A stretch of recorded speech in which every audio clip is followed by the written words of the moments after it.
consider a report relating to the East Midlands Combined County Authority. We'll also deal with the statutory appointment and take the opportunity to say farewell to those councillors planning to retire in May, yours truly included.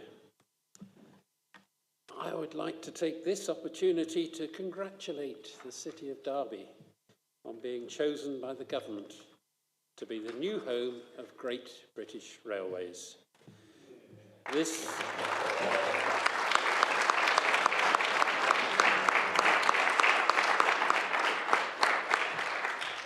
result is a testament to the hard work of our team, alongside our key rail and city partners based across Derby. We couldn't have done it without them, and I welcome any comments from councillors on this fantastic achievement. Councillor Poulter. Thank you, Mr. Mayor. If it's okay with you, I'll remain seated to be connected with my microphone. And thank you for the opportunity. I agree with you that we can't let this event pass without commenting on what's happened today. It's been one of my most pleasurable days in terms of outcomes for the city. And I don't mean that personally, I mean that on a cross-party basis, on a cross-party and a cross-city basis. The Minister rang me yesterday to tell me the outcome of the competition for Great British Rail and arranged to come this afternoon to a wonderful facility at the college here in Derby to make an announcement and meet with people there. We held the meeting in the engine room at Derby College, which I thought was quite appropriate because very, very soon Derby is going to be the engine room of British Rail in the UK, and most fitting that is. So I just really wanted to reflect on some of the information that I've had from the assessment team and from the transition team at the DFT. The feedback is fantastic. The feedback is that the bid was exceptional in many ways. The feedback was that we had the strongest expression of interest, that we won the public vote, which for a city of our size, compared to the likes of Birmingham and Doncaster, other bigger cities, Newcastle, bigger cities, I think is fantastic. The campaign that was run, and I have to put out to congratulate the officers involved, but it was the public, it was the businesses, it was everybody across party basis that got behind this bid and made 45,000 votes out of 200,000 votes for across the 6 areas. A tremendous achievement and something we should all be proud of. There are many, many people responsible for the success of that vote, too many to bring out in individual circumstances, but you all know who you are and where you are, from the 22 MPs that supported the bid and the 40 different local authorities of across all parties who in the East Midlands supported our bid, was very influential in the assessment of the expression of interest, and the strength of that cannot be understated. And as I say, a very, very positive conversation, very positive announcements at the event today, and we are already in conversation with the transition team who gave the impression they were itching to tell us and announce this, and we're excited about it. And to the point of one of them talking about he's already researching a new home here in Derby.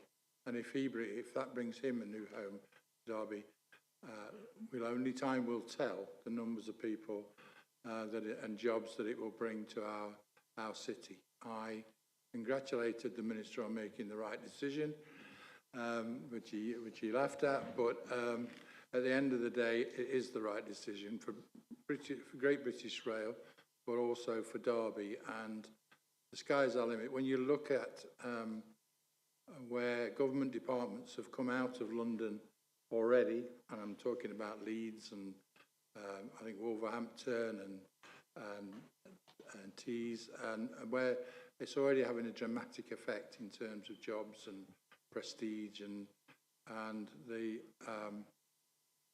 impression that Derby people get. I've heard a lot of people saying today it's good to get some positive news for Derby. There's a lot of positive news for Derby. There's a lot of positive news in the pipeline, and we're going to be considering shortly a paper in relation to the Mayoral Combined Authority for the East Midlands. And I have to say, Mr. Mayor, I think it's symptomatic of what a combined authority can bring to an area. On top of a business department from Central coming out to Derby, we already know that the 1.1 billion, 38 million pounds a year that the East Midlands will benefit from this arrangement.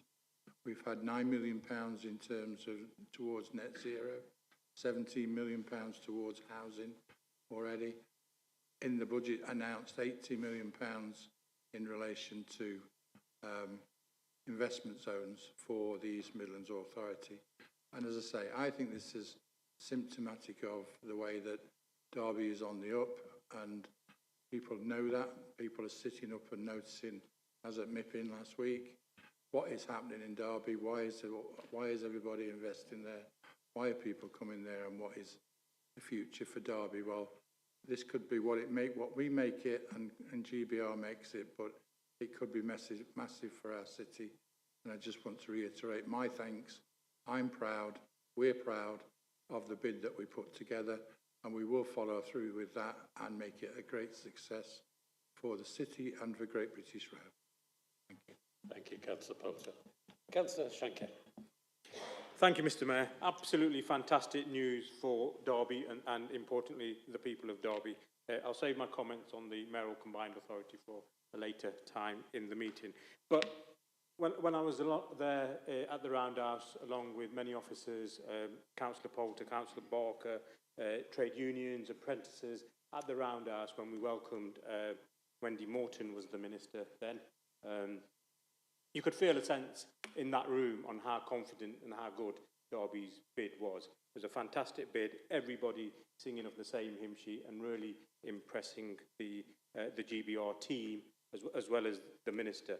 It's unbelievable what opportunity this now opens for Derby going forward. The strength of Derby's bid, like I said, I think to everybody in this room and to people in Derby, was always going to be the strongest bid, not just because of our heritage, but because of what we offer for the future here in Derby.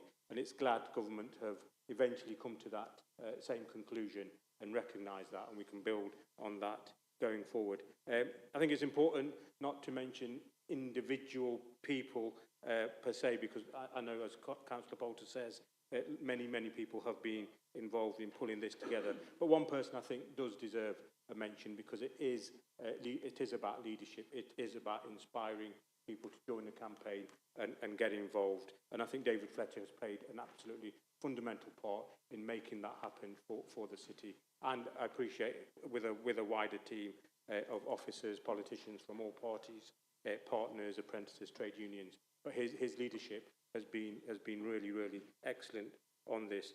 Fantastic news. We need to build on that news now and make sure we deliver, and I'm confident we will, a very successful GBR, not just for Derby, but for the country, to make sure the rail network, both trains and lines, are fit for purpose going forward, and more people can get onto the railways. Councillor Skelton. Thank you, Mr. Mayor. Yes, this is indeed very good news for Derby. A long time in the coming, but at long last it has arrived. As has already been said, there's so many people have played a part in this, from obviously key people within the council, within the business community, within the voluntary sector. I think there probably isn't a part of our community that hasn't been involved, whether it's, people just tweeting and messaging out on social media to encourage the people that they know to sign sign the petition and to say that they want Derby to be the home of Great British Railways. And obviously we won that public vote. So I think all the effort that went into that has obviously paid off very well. And I think we can show then and prove that you know, the whole community really is absolutely behind 100% behind this Great British Railway coming to Derby. Obviously, we have a very proud rail history in Derby, and I'm sure that has helped us as well. But yeah, this is something we need to now build on, because we now know that working together, we can achieve great things for the city, and we need to carry on in that vein. Councillor Gray. Thank you, Mr. Mayor. Yes, events like this don't come to Derby very often, so this is absolutely fantastic news. Very well done to everybody that was involved. But at the end of the day, Derby was the right place for British Rail. You know, railway in Derby has a heritage, and I just think it's absolutely fantastic. Hopefully we can build on this for the future. Thank you. Any other speakers on this? I think it's Team Derby at its best, and it's great to end the municipal year on. I can't help feeling if Dave Roberts is looking down on us now, he'd be smiling. Right, item 1, apologies. Councillor Kojak, any? Perhaps you'd like to explain to us where your locks have fled to? Thank you, Mr. Mayor. Yes, I was challenged to do a Brave the Shave by Macmillan Cancer Support. And so I took the challenge up, and I'm glad to say I think we've raised in the region of £2,000 for that very worthy cause. And if any councillors here tonight wish to sponsor me, the sponsorship is still open. Thank you. I have no apologies to make from any of our members. Thank you, Mr. Mayor. Thank you. Even if your hair has disappeared off your head and onto Councillor Barker's face. He is a surrogate. Yeah. Councillor Nawaz, any apologies? Alison Martin. Alison Martin, thank you. And Councillor Lind? Yeah, apologies from Councillor Carr, Mr. Mayor. Councillor Carr, pity, his last meeting. And Councillor Ingle? Yes, Councillor Froggatt, Mr. Mayor, she's not very well. Please give her our best wishes. Are there any declarations of interest? Don't quite see how they could be. Which brings us on to what I said earlier. This is likely to be the last full council meeting of the current municipal year. It will also be the final meeting for several long-standing members of the council.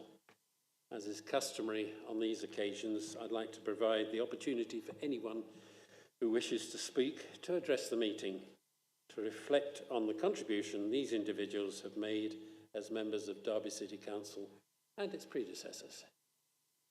Do you want to do that now? Yes, please. Councillor Hassan. Thank you, Mr. Mayor. It's a more or less impossible task to pay tribute to the breadth of knowledge that we're about to lose at this election through the members that are not restanding. We have quite a number. And I understand, and I've not totted it up, there must be in excess of well over 100 years worth of service in that, most of it under Roy, I think. But I'll briefly go over each member in turn, if I may, Mr. Mayor. So I'll start with Councillor Barker. I tried to think while thinking what to say tonight. A word that sort of I can sort of put to Mick that sort of sums him up. Most of them I can't repeat. And, you know, sort of forthright could be one of them. Strong-minded could be another. Sleepy could be another. But I did I sort of landed on the word Marmite, which, you know, love him or hate him, I don't think he would care either way. But more so, I think they're both byproducts of the brewing industry. Mick has a lot to show for his time in politics, and no more so than his time in Cabinet and as our Deputy Leader. And obviously as our Group Whip, where he made lots of friends. Mick is very much old school, and I think we all love him for it, more so. He says it how it is, and I don't think we'd have him any other way. Then I go on to Councillor Williams. Yvonne, some people might say, you know, she's a little bit angry, a little bit grumpy, and they'd probably be right. However, to know Yvonne is to know that that isn't who Yvonne is. Without going into too much detail, Mr. Mayor, Yvonne has faced her challenges both in and outside this chamber and faced them well and succeeded, and it's to her credit and her character that she's done a fantastic job of both. And I think as a parting accolade to what is a fantastic councillor in Spondon, to oversee the outstanding Ofsted of our children's services really deserves a round of applause of this chamber, quite frankly.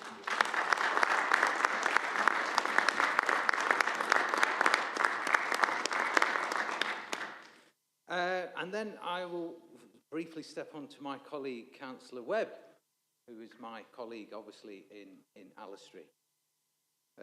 Roy is a man who can last exactly 5 minutes and know when to finish. And if anyone's thinking anything other than his speech abilities, your mind's in the gutter. Roy has a breadth of knowledge which is unrivalled, both in this chamber and under his cabinet portfolio, but also in Allestree, which I can bear testament to. There's nothing in Allestree he doesn't know about or hasn't been involved in over his time. And as I constantly remind him, when he first became a councillor, I was 6 years old. Roy is not averse. I mean, Roy is a bit like everyone's granddad. And I say that in the kindest possible way. I have described him before now as a very strange sort of stepbrother, which is really strange. But you know, he's the sort of politician who leaves politics at the door and gets on with the job and has the breadth of knowledge, which I don't think we'll see for a very long time. Roy is not averse to, from his very kind and cuddly exterior, he's not averse to, on occasion, giving me the finger, Mr. Mayor, which he's probably doing right now in his head. But then I'll briefly touch on your good self, Mr. Mayor. And, you know, dare I say it, the king or maybe the queen of this chamber.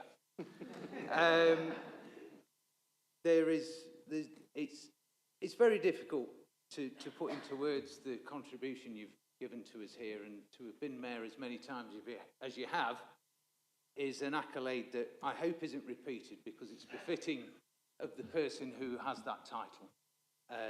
I don't think there's anyone else we would all like in this chamber better than you in that chair right now, Mr. Mayor. Again, your knowledge, your ability to be a critical friend and say things when perhaps others won't, and when they should be said, it will be missed greatly. And I think, you know, it's, for my personal sort of experience, we won't have those sort of comments at the end of those online meetings where we all have to leave because it's probably not an appropriate comment. And so it's, we will miss those. I'd like to briefly as well mention Councillor West, who is leaving us too. An excellent councillor for Sinn Féin, passionate, knowledgeable, and has been a great addition to the planning committee over her term, and great in-depth knowledge. And sadly, I don't understand why, Councillor West, you are not going to be standing in this next election, but that's not for me to comment on. Councillor Hussain, I think you're here. Yes, sir. I have to say, I don't know you that well. I'll be absolutely honest, but from your contributions to this chamber, you've all spoke very passionately and knowledgeably and brought something to this chamber that many others can't do from your length of service here, and we thank you for it.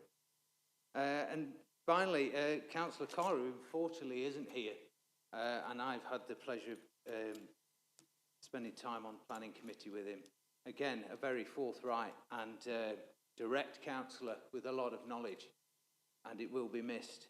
And again, I'll reiterate, it's very hard to wrap up what this chamber's going to lose after May.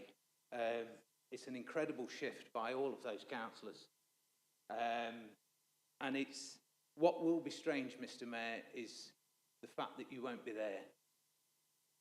It's a bit like a family sometimes, even when it's cross-party. We know these people are there and we rely on it. And I'm afraid we're going to have to stand on our own 2 feet going forward. So I hope, and I'm sure I do speak for all of my group, that we will be sad to see each and every one of you go. It will be a great loss to this chamber. And I wish each and every one of you well in what comes next. Thank you.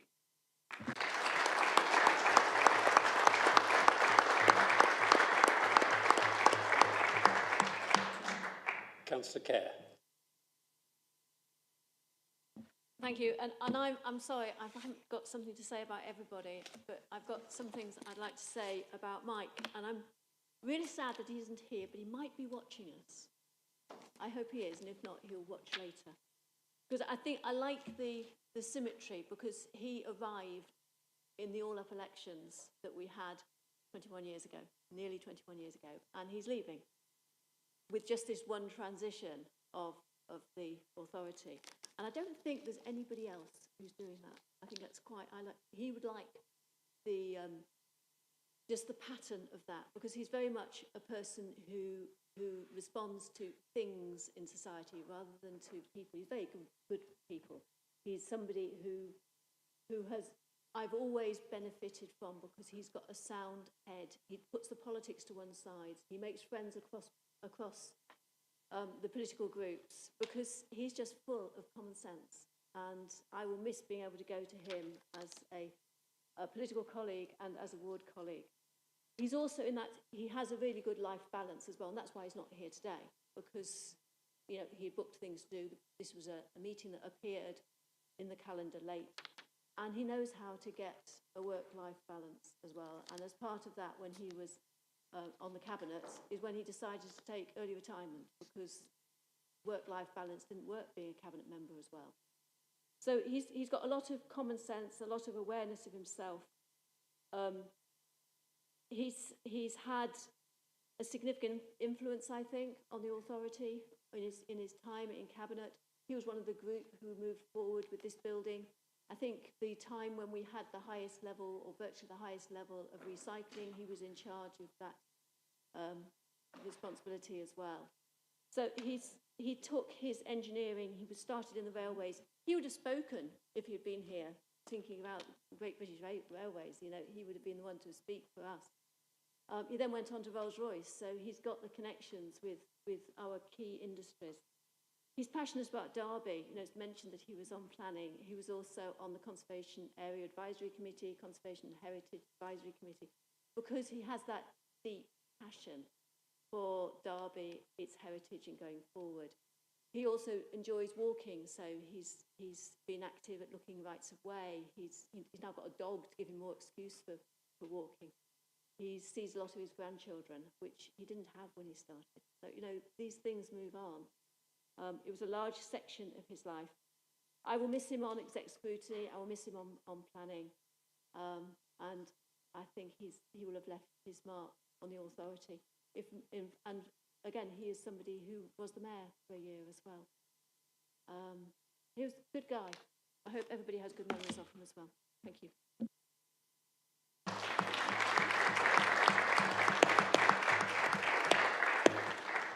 Councillor Matt Holmes. Thank you, Mr Mayor. I'd just like to add, if I may, a few words about Joanna West. Councillor Hassel has paid tribute, but I just wanted to add a few details. She was elected in May 2015, representing Sinn Féin, the ward she lives in, originally for Labour and then re-elected for Labour and Cooperative in 2019. And in that time, I believe, and I'm sure we'll agree, that she's been one of the most reliable, dedicated and thorough councillors as part of her scrutiny and outside body roles. Joanna has been a member of and Vice Chair of Planning Committee, member of Regeneration and Housing Scrutiny, Derby and Derbyshire Minerals Joint Advisory Committee, Vice Chair for 2 years, followed by Chair for another 2 years of Audit and Governance Committee and Chair of Disputes Resolution Committee, also holding the role within her group of Shadow Cabinet for Tourism, Leisure and Culture. Alongside this, Joanna has played an important part of the Gender Representation Task Force, working to increase engagement of women in politics. She also found time to be trustee roles in Symphonia Viva, Dada, Quad and Derby museums.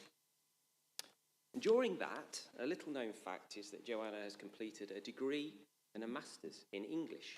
And I'm sure you'll all want to join me in congratulating her on this achievement, graduating very recently. I very much feel that her degree and master's will form a strong foundation of what she decides to do next after leaving the council as an elected member. And in my opinion, and again, I'm sure it's shared by many, one of the measures of a great council is not only to be able to be willing to work across party, but be able to drop the politics at a personal level. Over the years, you know, that I've been in this role, there've been several councillors who've had excellent relationships with behind the scenes, regardless of how robust our interactions may be in this chamber.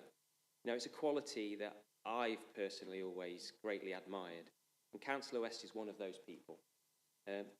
Much like the greatly missed Dave Roberts already mentioned, opposition members that I have found have the ability to switch off the party politics, you know, accept you for who you are, and put aside the differing opinions, just to have a normal conversation.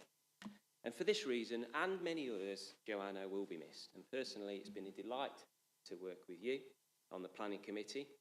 And whilst we regularly differed in our view on various applications, you were regularly called upon to expertly summarise a decision on behalf of members. Better than officers sometimes. And you were not afraid to represent the council in any subsequent appeals as well. Come to think of it, I don't think we agreed on much at all, but it's with genuine warmth when I say, on behalf of this chamber and officers who I know hold you in really high regard, all the best, take care, we'll miss you, and I'm confident you'll continue to play an active part in Derby's future in whatever you decide to do. You can certainly retire knowing that you truly made a difference to your local community and the city as a whole.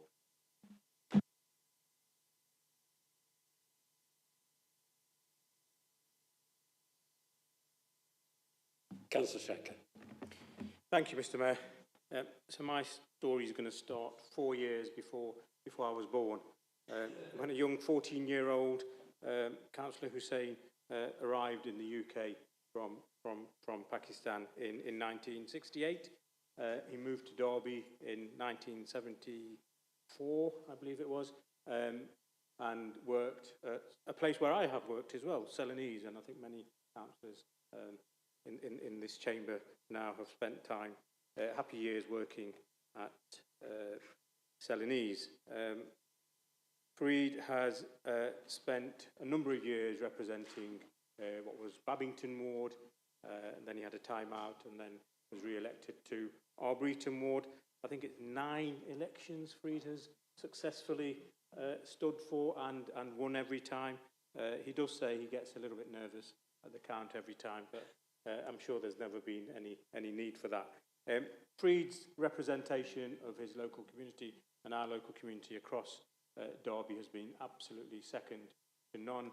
He's always there as an advocate, as a friend, as an ear to help residents. He's served on just about every committee probably of the council over the years, whether it's adult health, social services, children and young people, education, planning, licensing, and indeed he was the mayor for a year 2013-14. I've always found Fareed as being somebody who's very passionate and knowledgeable about the subject matter, gets his point across, wins arguments. And I can honestly say I don't think I've ever seen Fareed particularly angry. He never gets upset with individuals or the cause, remains focused and gets the job at hand done. We'll definitely miss him on this side of the chamber, not just him as a person, but his knowledge and his experience. So on behalf of the group, Fareed, we'd like to thank you for your dedication and your service. Also, Mr. Mayor, I'd like to thank our ward colleague, Councillor West, who we've already heard a few warm tributes from her service, and her dedication to her role as a ward councillor is being second to none in Sinfin and Osmaston, and her contributions to scrutiny, to audit and governance and planning, as well as several outside roles, has always been well received and well appreciated. I know there's a number of other councillors who are retiring, and maybe there's a few more who we won't see again here in May, and we can talk about those at a later date. But again, the role of being a councillor, from whatever party or background you represent, is a difficult role, sometimes not always appreciated as much as we think it may be. But for anybody to put themselves forward and stand as an elected representative in itself is an achievement. I'll miss our conversations with, or my conversations, should I say, with Councillor Barker and Councillor Webb. Very, very fruitful conversations always. And, you know, again, as we've heard from Councillor Webb and Councillor Hassel, I think across party politics you can make friends from various groups. You don't necessarily have to agree with everybody all the time, but to have that friendship is always really important. And finally, Mr. Mayor, to yourself, I think the first committee I ever attended of this council was a planning committee back in 2008, ably chaired by yourself, fantastically chaired meetings then, fantastically been chairing meetings here of full council now for the last 2 years. Again, so thank you for your contribution and everything you've done for the city. Likewise for everybody else who's retiring. Thank you, Mr. Mayor. Thank you.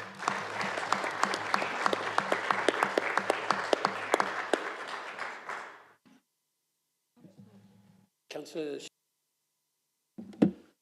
Thank you, Mr. Mayor. Before I move on to Fareed and Councillor West, I'd just like to say that for the best part of 15 years, I served with you on the Planning Control Committee as your vice chair as well on several sort of years. And I was told that should I become chair of planning, it'll be a hard act to follow. And I think they were right. You was a very, very good chair, fair, and I enjoyed my time as sort of a member of the committee and also as vice chair to yourself. So I shall, you know, miss you.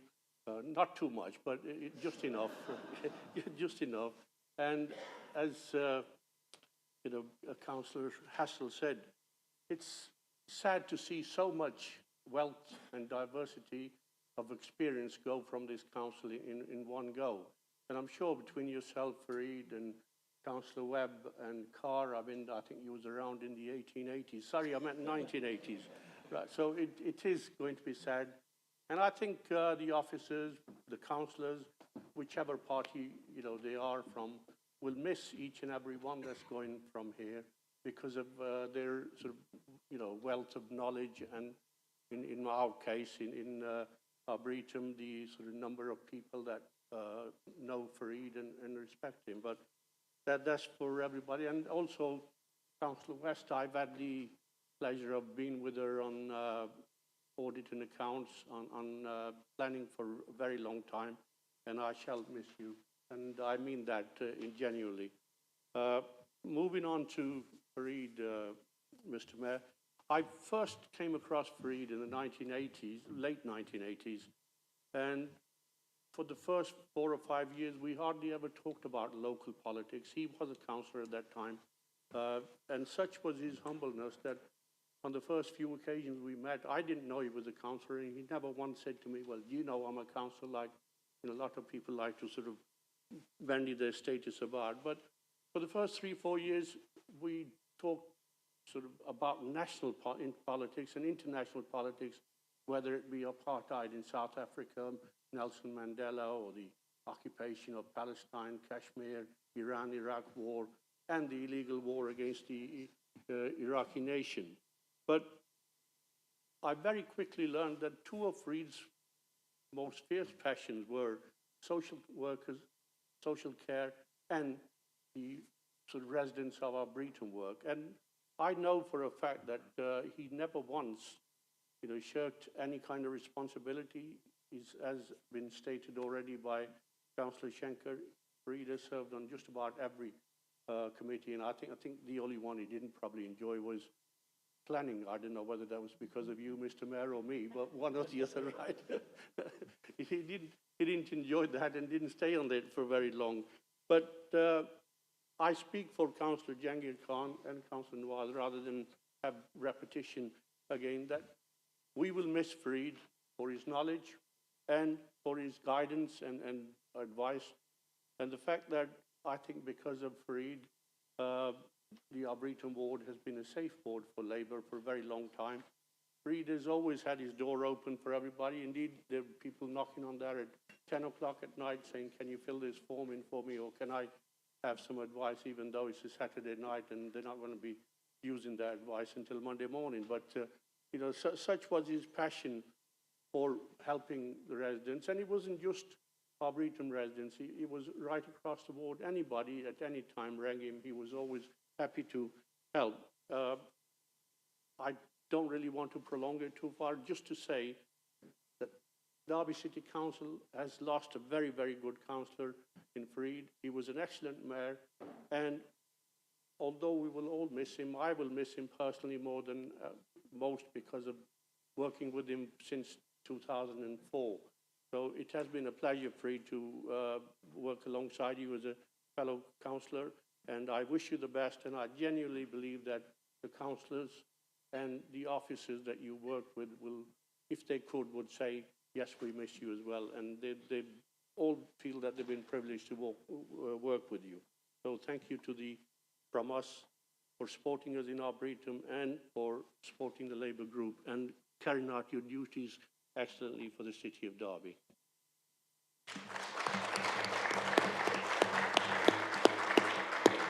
Councillor Dinser.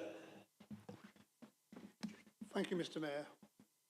I mean, this is the sort of time when you reflect on our roles. We're all councillors, are politicians, passionate about our values and where the strength we have in those. But at a time like this, when people are leaving us, it's about humanity, it's the individuals and the people. And no matter what political grouping we have, no matter what arguments and debate we have in this chamber and outside and compete in local elections, this is a time, as most others have said, to remember the positives and that the fact that we all try to contribute to make a difference for the people of Derby and for our electorate, wherever they may be. I want to start with Fareed. Fareed Hussain and myself go back quite a long time, and he goes back even longer, from the time when my father was a councillor here. So he's worked with my father, Nirmal Dinser, when he was a councillor here, and we worked together. And as Shiraz has said, as others have said, Fareed has a passion for fighting inequality and wanting to make a difference, a material difference. And you've seen that, as Councillor Shankar said, in terms of many, many roles. But the two roles which he has really contributed so much is adult social care and health, where he's been cabinet member and chair of a committee, and housing. Housing was another area of passion, because both of those things focus on vulnerability and inequality that exists in our communities. And he's been passionate about that and wanted change to happen more speedily than he could make happen, but he did make a significant contribution to that. And his knowledge across all areas of council work and beyond is well known to everybody who knows him personally, and also, of course, people who've been in this chamber. So, Fareed, you have provided long service and contribution, and I dare say you will still continue to contribute in the local community and give your advice and wisdom going forward. And Joanna West, Councillor Joanna West, I'm generally very sorry to see you leave. And you have been a very good servant for Sinn Féin and Osmaston as a local councillor, campaigning in partnership with your colleagues, whoever they have been in the past and currently.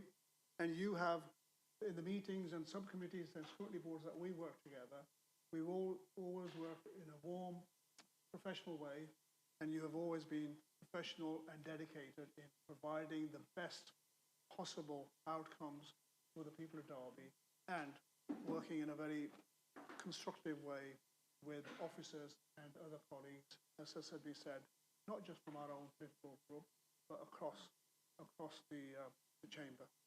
So, sorry to see you go, and as we know in the Labour Group as a whole, we will miss you. Councillor Mike Carr, Lucy Kerr mentioned his longevity, came in when it was an all-out election and leaving now. Mike Carr has always been quietly serious about the work he's done, from my experience of many, many years of seeing his contribution in this chamber, whether as a member of a committee, backbencher, or as a cabinet member, as Lucy Kerr mentioned. So his experience, his knowledge, and his contribution to Derby's improvement has to be acknowledged, and he will be missed as a politician, local politician. But I dare say he will continue to fight for the campaigns and the issues he's always found a passion for. Councillor Mick Barker, old school copper and old school councillor, as Councillor Hassel said. I remember Mick, even before he became a councillor, when he was the Federation rep on the Derbyshire Police Authority, when I was a member for 9 years before the Police Authority changed into the new Police and Crime Commissioner role. He left, I think, before Police and Crime Commissioners came in. Didn't want to see them, I don't think, because I don't think he was really enamored by that. But Mick, you've always been doing the job straightforward, forthright, as Councillor Hassel said, and it's been a short period here, but you have made an impact, and we'll be sorry to see you go.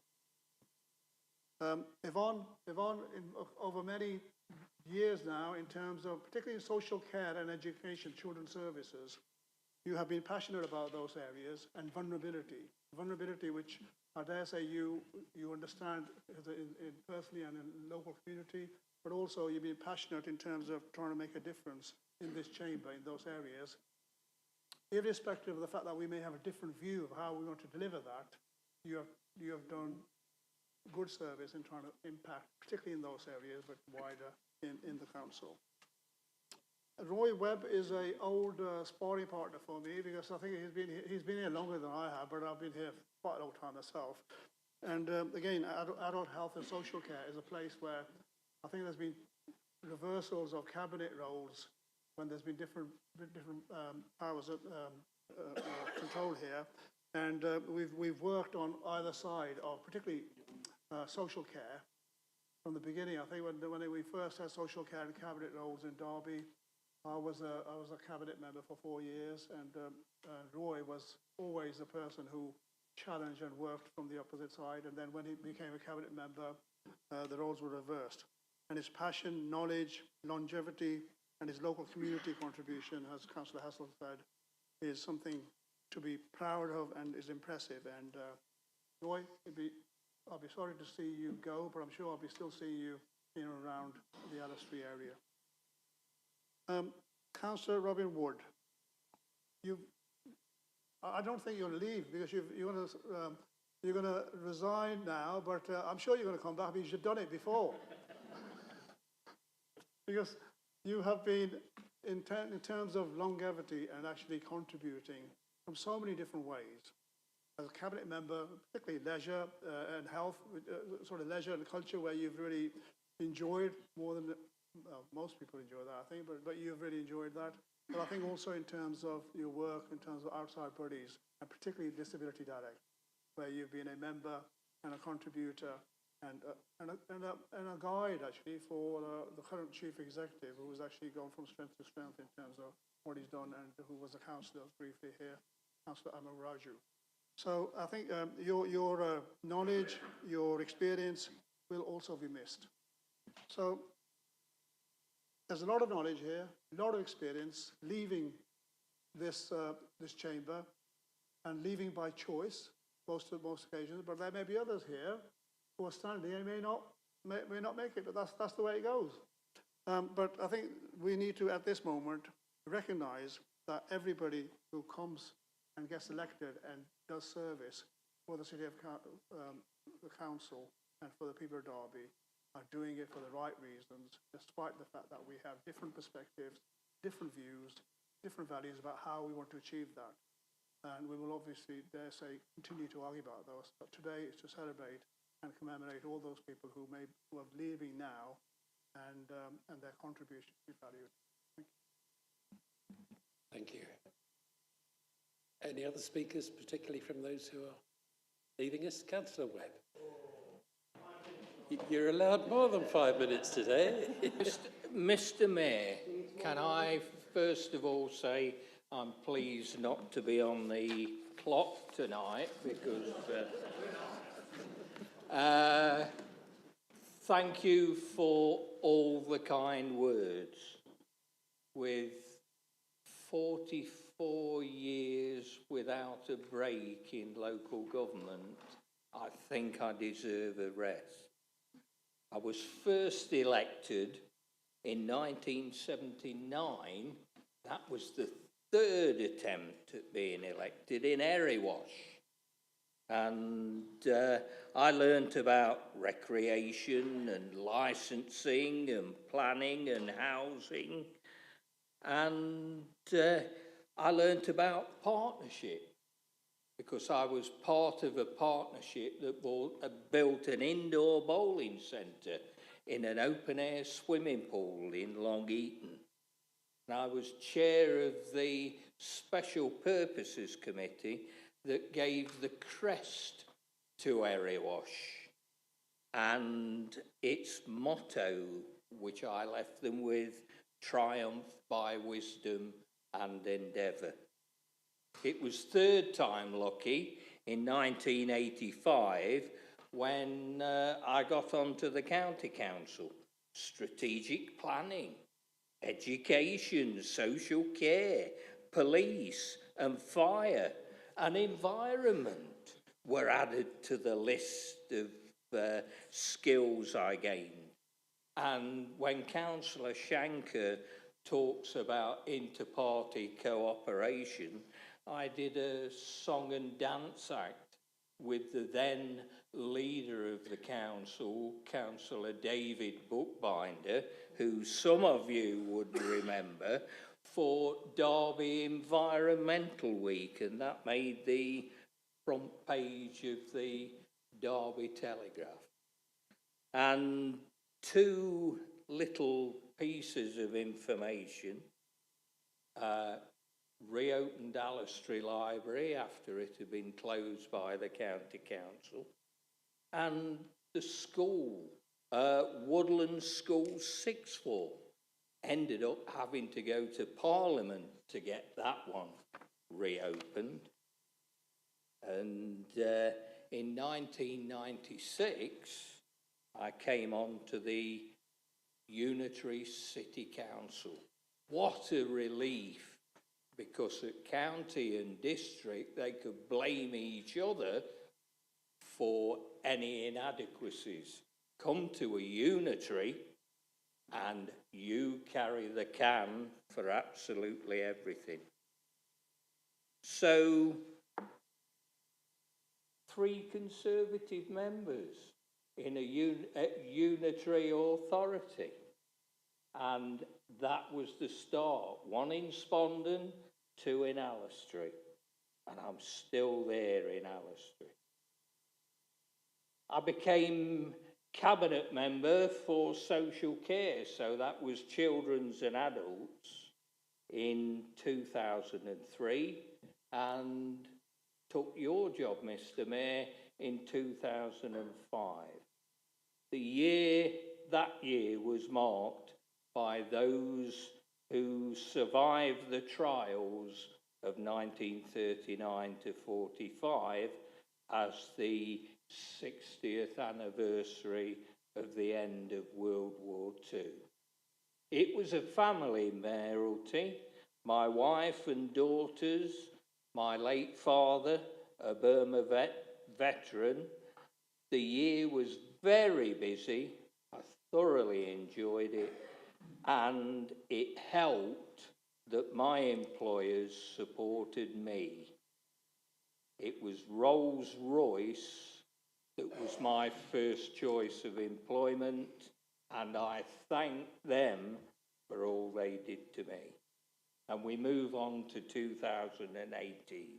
Adults, health and housing came my way, and things have really moved on. Our on-street homeless down to single figures.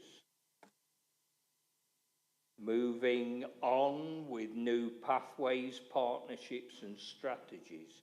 We're building social housing with right to buy receipts and bringing empty properties back into use. 1 every 6 days for those 5 years, so over 300 empty properties brought back into use. During the pandemic, public health came to the fore. Their day job didn't stop, with healthy housing being top of healthy lifestyle choices for us all. Smoking, alcohol, obesity and drugs, Live Well was there to support and help improve lifestyle choices. The Health and Wellbeing Board in the city has supported us in that approach. In partnership with our NHS colleagues through integrated care boards, integrated care partnerships and integrated care systems, we are making strides in health inequalities and the removal of such. The voluntary, community and social enterprise sector have become essential partners in all new measures to improve our city. Social care and NHS relationships have been the flagship for cooperation, and relationships with them have never been better. I end with my thanks to the teams in adult social care, in health and in housing for their efforts and support throughout these years. They have shown how partnerships can improve relationships and deliver better outcomes for us all. I leave you all with the foundations of progress for our city. Thank you, Mr. Mayor.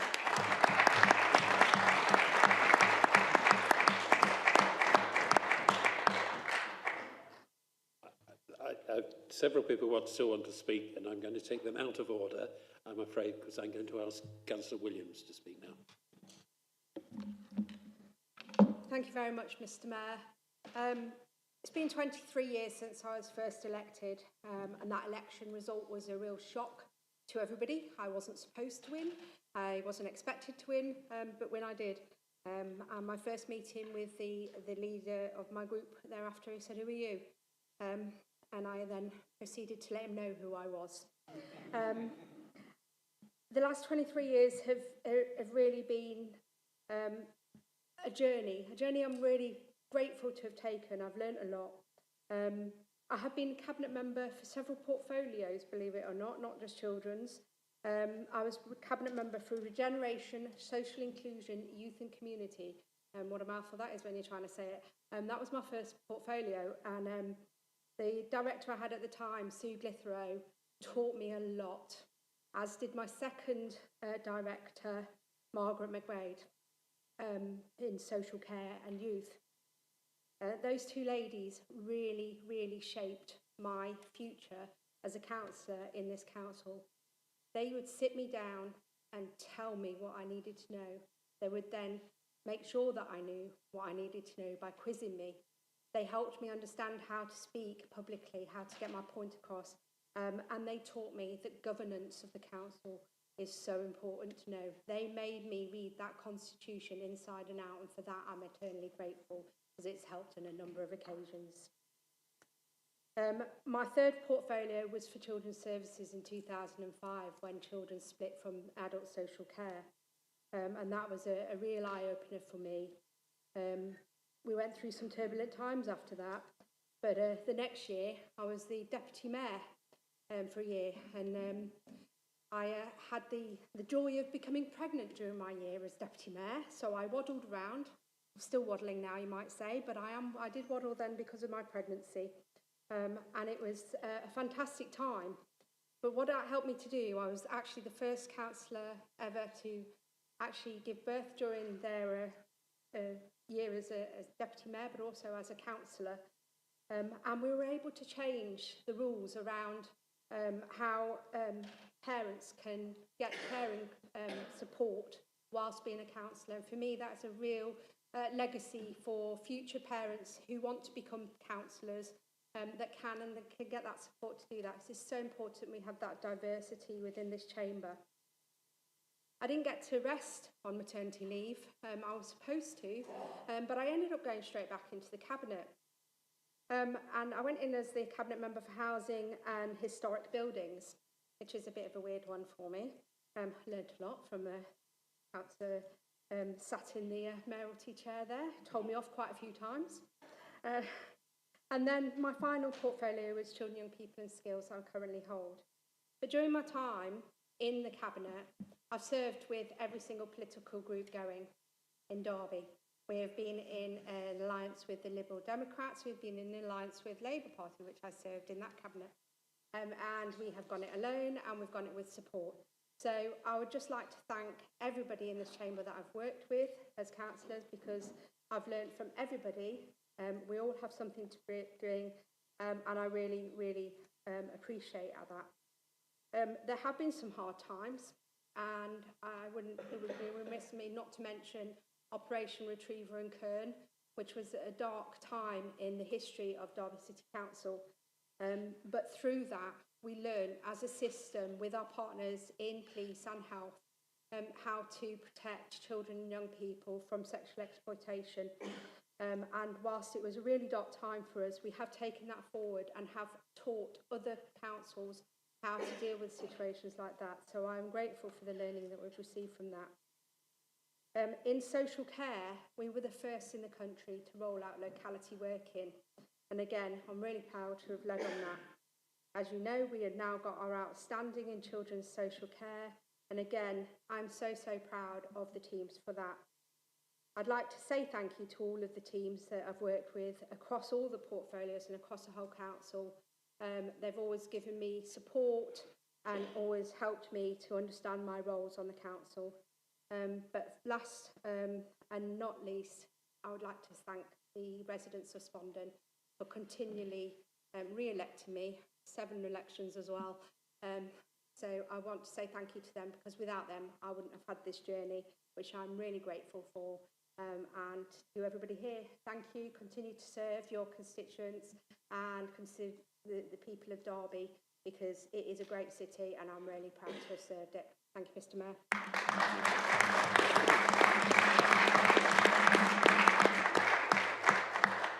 Councillor West. Thank you, Mr. Mayor. It's been an absolute privilege to be a councillor here in my home city. Over the last 8 years, I've striven to represent the city and the wonderful residents of Sinford and Osmaston fairly and equally. I hope it's evidenced by previous speeches from members opposite me. Thank you, Matt and Steve. how I have worked with members from other parties for the betterment of the city. I drove to see a friend a couple of weeks ago. She lives on Pepperpot Walk. As my husband said afterwards, if it hadn't been for me and my colleagues' support on the planning committee, she would just live on Walk. It was a delight yesterday also to go out in my ward, close to my house, and see houses on streets that were named after those who lost their lives in a bombing in 1942. It was my suggestion to name the streets in that way, and that lasting tribute is something I'm thrilled about. I want to pay tribute to all those who are attending their last full council, including Councillor Carr in his absence, and to those of you who were so helpful and welcoming when I was first elected, and those who have become friends since. My thanks also to the officers who have made this role so enjoyable. In particular, Richard Bonham, Andy Hills, Paul Clark, and all the planning team who've made my 8 years there so enjoyable. Mick Campbell, Mick Arnott, all those who made my role as Shadow Cabinet for Tourism, Leisure and Culture so interesting, and all the officers past and present from the best neighbourhood team in Derby. But my particular thanks go to all those who have worked in democratic and member services over the last 8 years.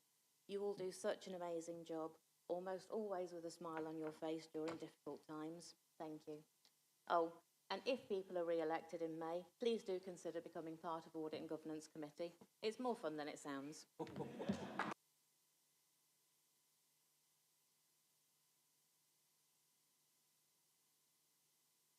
Councillor Eyre. Thank you, Mr Mayor. I couldn't really let this opportunity go without standing to pay tribute to yourself and to Councillor Barker, because I think our ward of Oakwood is the only ward in the city that will voluntarily be losing 2 councillors at the election this year. And while should I be here after May, part of me is excited at the prospect of gaining 2 ward colleagues who are not 45 years older than me, and with whom I won't have to explain social media to, and then explain social media again, and then explain social media again. I'm deeply saddened at the loss of knowledge, dedication, commitment and experience we'll lose from this chamber, this cabinet and from the Oakwood ward. Your commitments to the city and to Oakwood and your decorated service both as the mayor and as a cabinet member and as deputy leader are incredibly well known and well documented across all sectors. And tonight you've been described by Councillor Hassel in ways that I would never dare, even if I fully agree with them. I've lent on the pair of you since my election 2 years ago for advice, for support and for signposting on many matters, whether that be cabinet strategy, a stubborn piece of casework or proofreading an article. And Mr Mayor, I hope you know that for proofreading I'm still going to be coming to you after May. I've learned a lot from the pair of you over my time as a councillor, and I and other colleagues here will pass those lessons on to future councillors as well. I will miss you both, Oakwood will miss you both, and I'll be forever grateful to your guidance to myself. Thank you both. Thank you.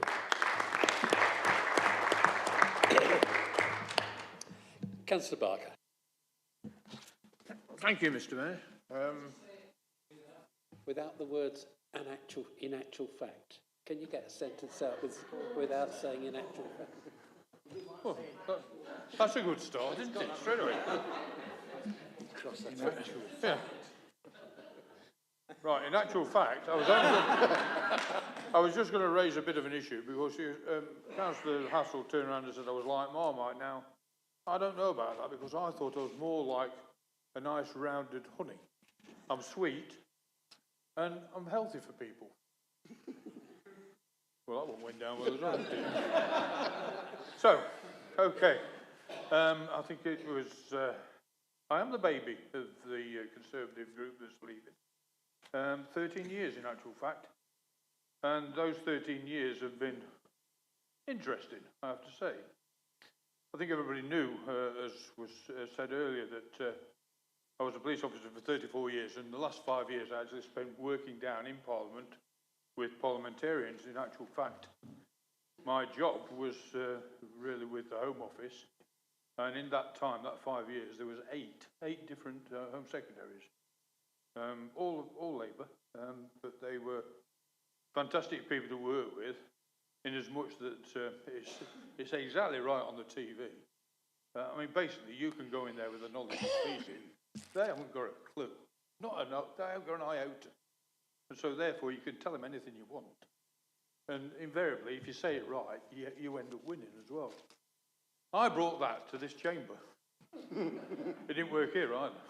But I mean, I have to say that in that particular time, and certainly over the last 4 or 5 years, as in cabinet, I was privileged really to be involved, particularly in bodies outside of the city, in relation to the East Midlands Chamber, for example.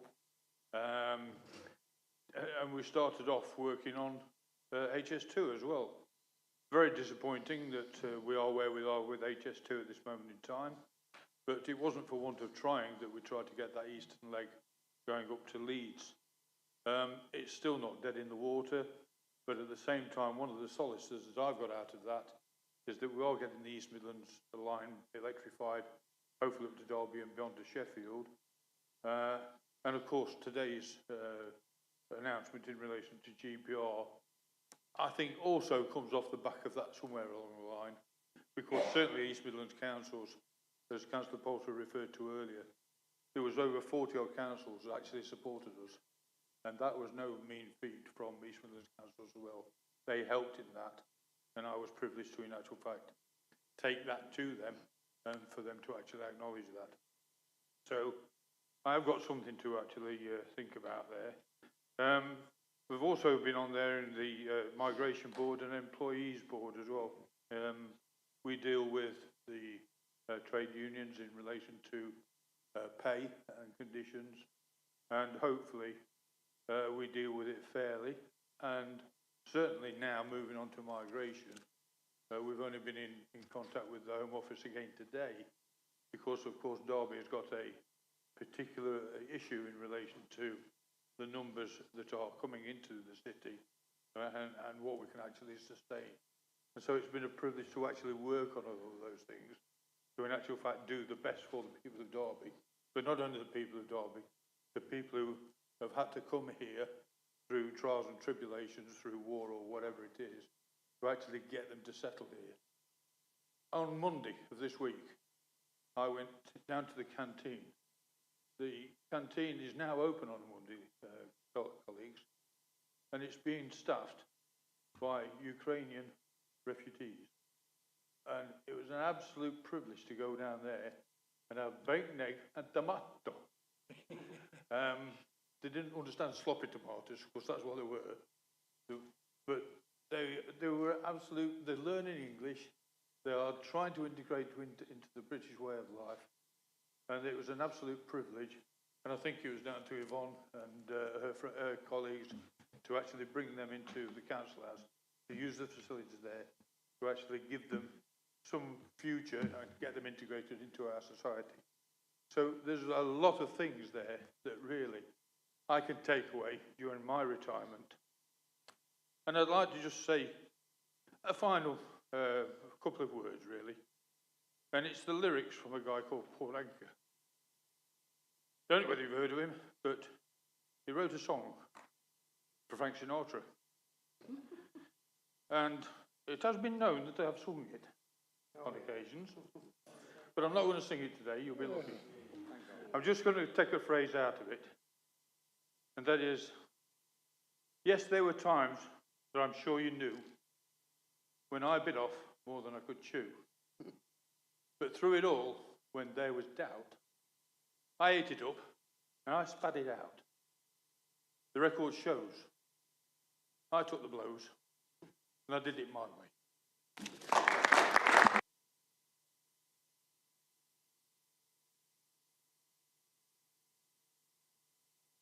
I can't see any other hands up. Councillor Poulter. Thank you, And Mr. Councillor Mayor. Hussain. Absolutely, thank you. Councillor Hussain. Thank you, Mr. Mayor. Can I begin by thanking Councillors Hassel, Baggy, Khan and Dinsar for their kind words. And can I also take this opportunity to thank my constituents who stood by me over the last 30-odd years. And I've been a successful contender each time I've stood in the election.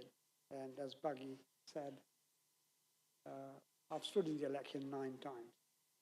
Can I just mention a couple of experiences which are quite vivid in my memory after years and years of being here.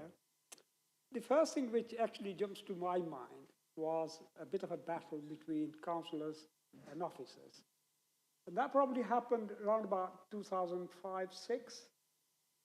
We had just taken control, and I think the previous administration, the Tory administration, don't quote me on it, I'm just guessing that was around about the time.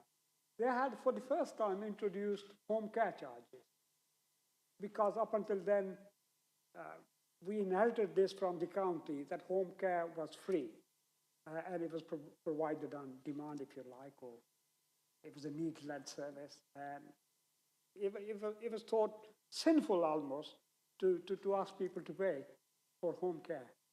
The Tories introduced it, and we pledged in the opposition that if we are elected, we will actually abolish those home care charges.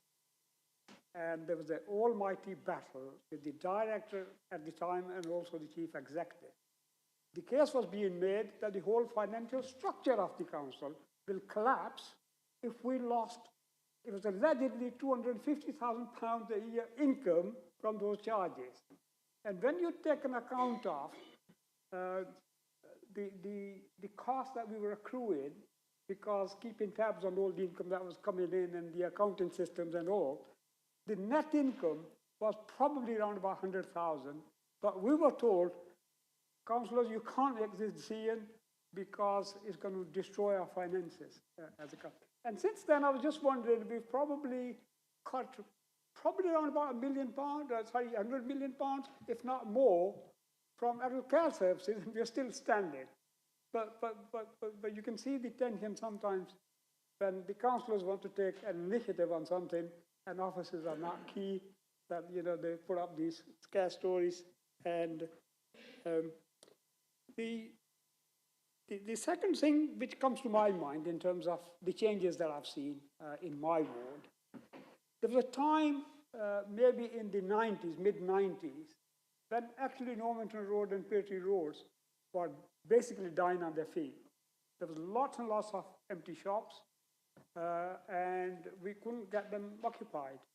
And in terms of people moving out the ward, there were a number of houses in every street which were vacant.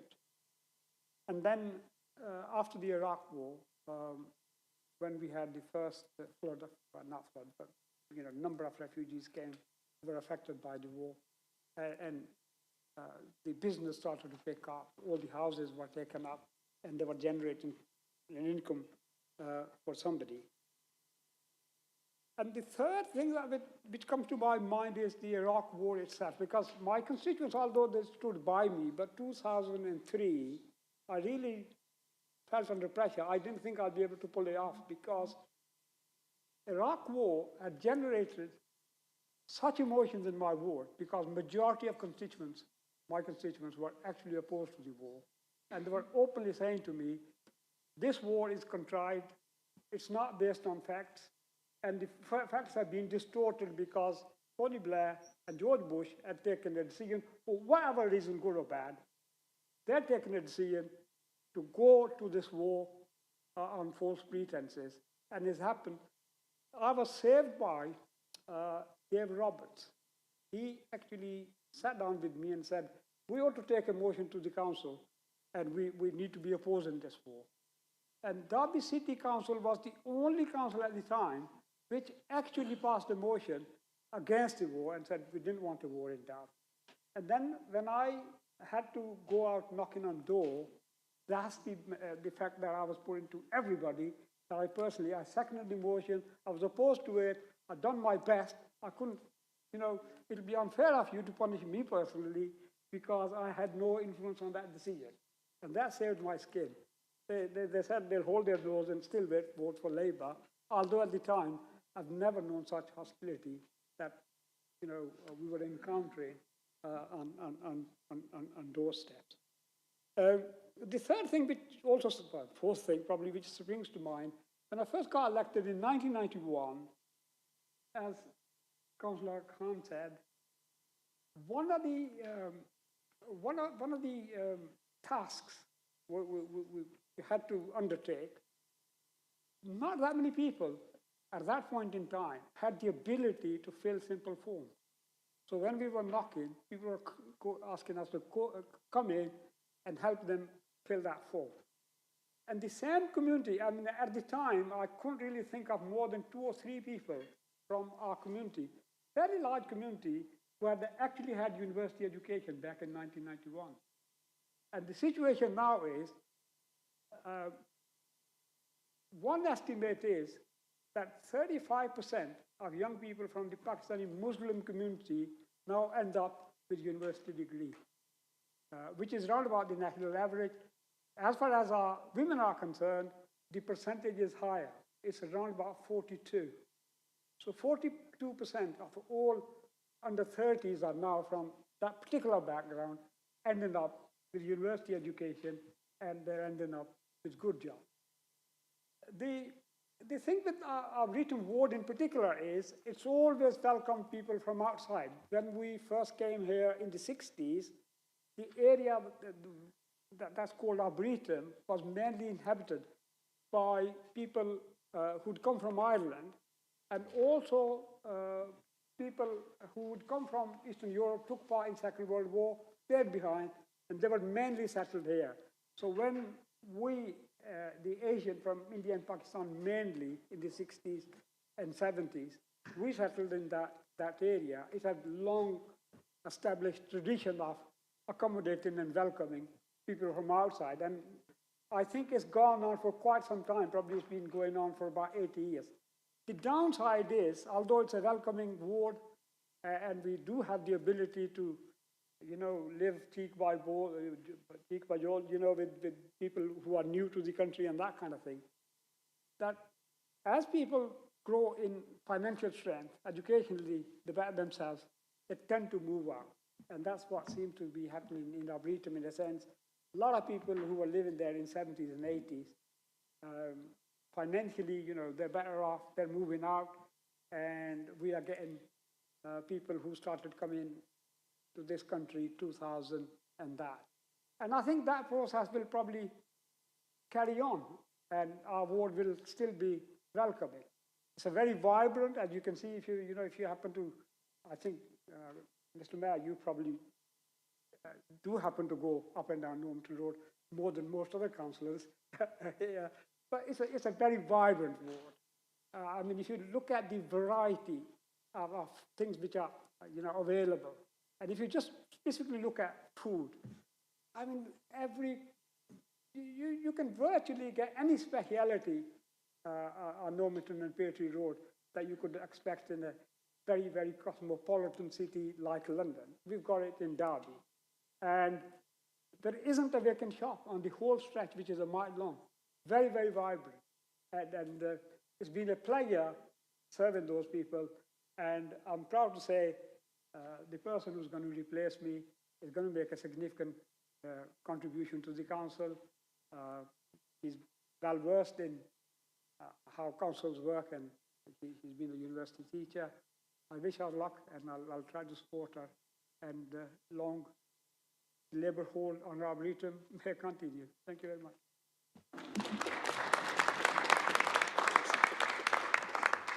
Councillor Poulter. Thank you, Mr. Mayor. In a way of summing up these contributions tonight, there's certainly been some glowing contributions and praise for those that are retiring, and some not quite so glowing, but there you go. There's 2 things, reflections from me, really. One is, in my experience, despite quite widely ranging views, what's become appropriate to my attention since I've been a councillor is that all those people mentioned tonight, and I genuinely believe all those members of the council here tonight genuinely carry out their duties in good faith. They do it with good intentions. They believe in what they're doing for their residents and for the city, and for that they should all be commended. The other point is to say that at times being a councillor can be a thankless task. All too often there's no recognition of what people do, and in situations that we face. We need to do it with determination and with passion and with pride in what we do. And I think that all those that have been referred to tonight can actually leave this chamber with their heads held high and pride in what they've achieved. And with your permission, Mr. Mayor, I'd like to propose a standing ovation for those that we've been referring to tonight. Thank you.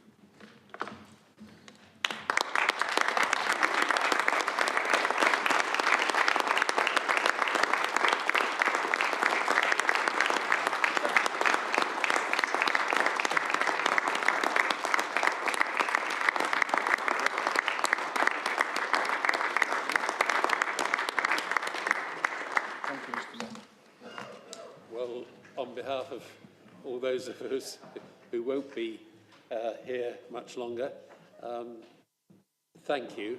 Thank you for that ovation particularly. I think it was about October when I mentioned to Alex that one of the consequences of all-out elections was that we would have this session at some point, and it did look horribly like it was going to be the budget meeting. So thank goodness for mayoral elections and whatever we're going to have, that we've had the chance this evening to get all this off our chest, because I think it's been a most unusual cross-party agreement. But I'm going to have my say. I'll have another one about mayoralty when you pass or reject a motion about zeal and impartiality and all that waffle at the AGM. But as a councillor, I was a councillor for a little over 16 years, and I've been a councillor for Oakwood for 16 years. But Councillor Barker has been by my side in Oakwood, and he's been such a stalwart. Really, you know, the opposition was a real problem, but he's no longer on the council. And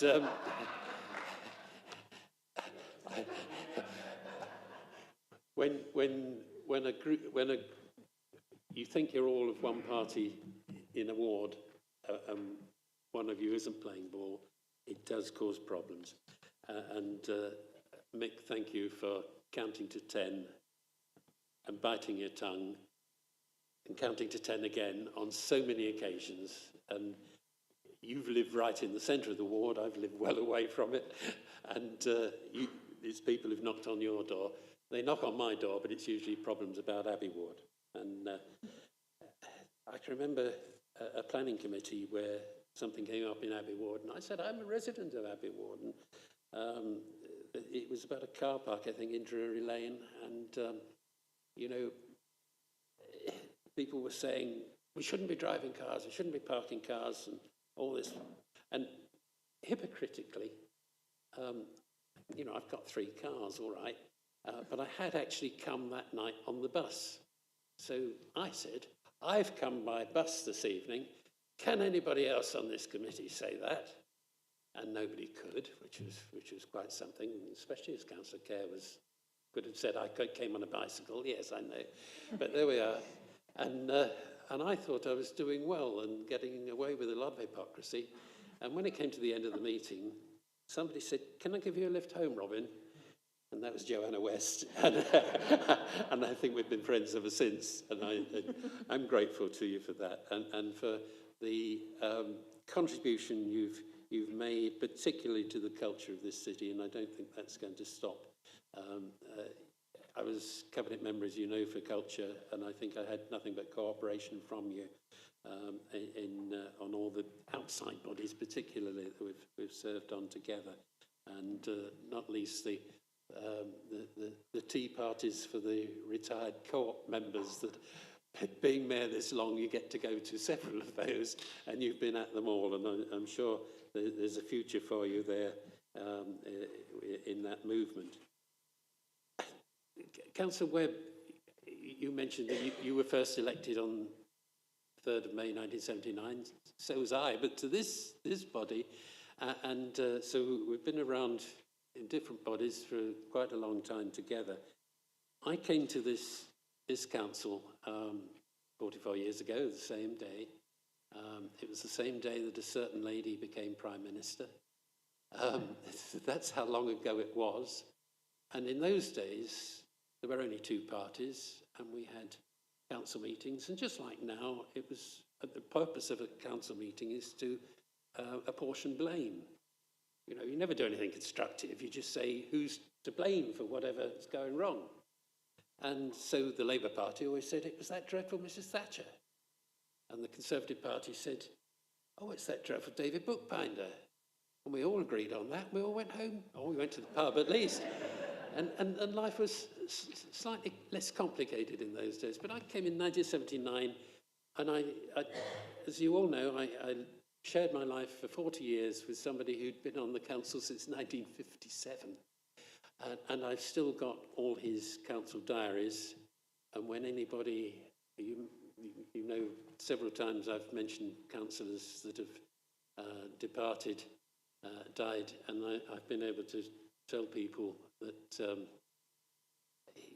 you know, when they were on the council and so on, that my trick has been going through Geoffrey's diaries, or my diaries, for the last half century, to show when people came onto the council, what bodies they were on, and all these outside things. So that I'm confessing a trick of the trade that I've done there. So if anybody wants to know history of the councillor, in fact, one person asked me today about his own dad, who sadly can't remember when he was on the council, which is interesting. You know, yes, I've spent a lot of time on planning, 9 years in opposition before I actually became chairman of it. I did that longer than almost anything.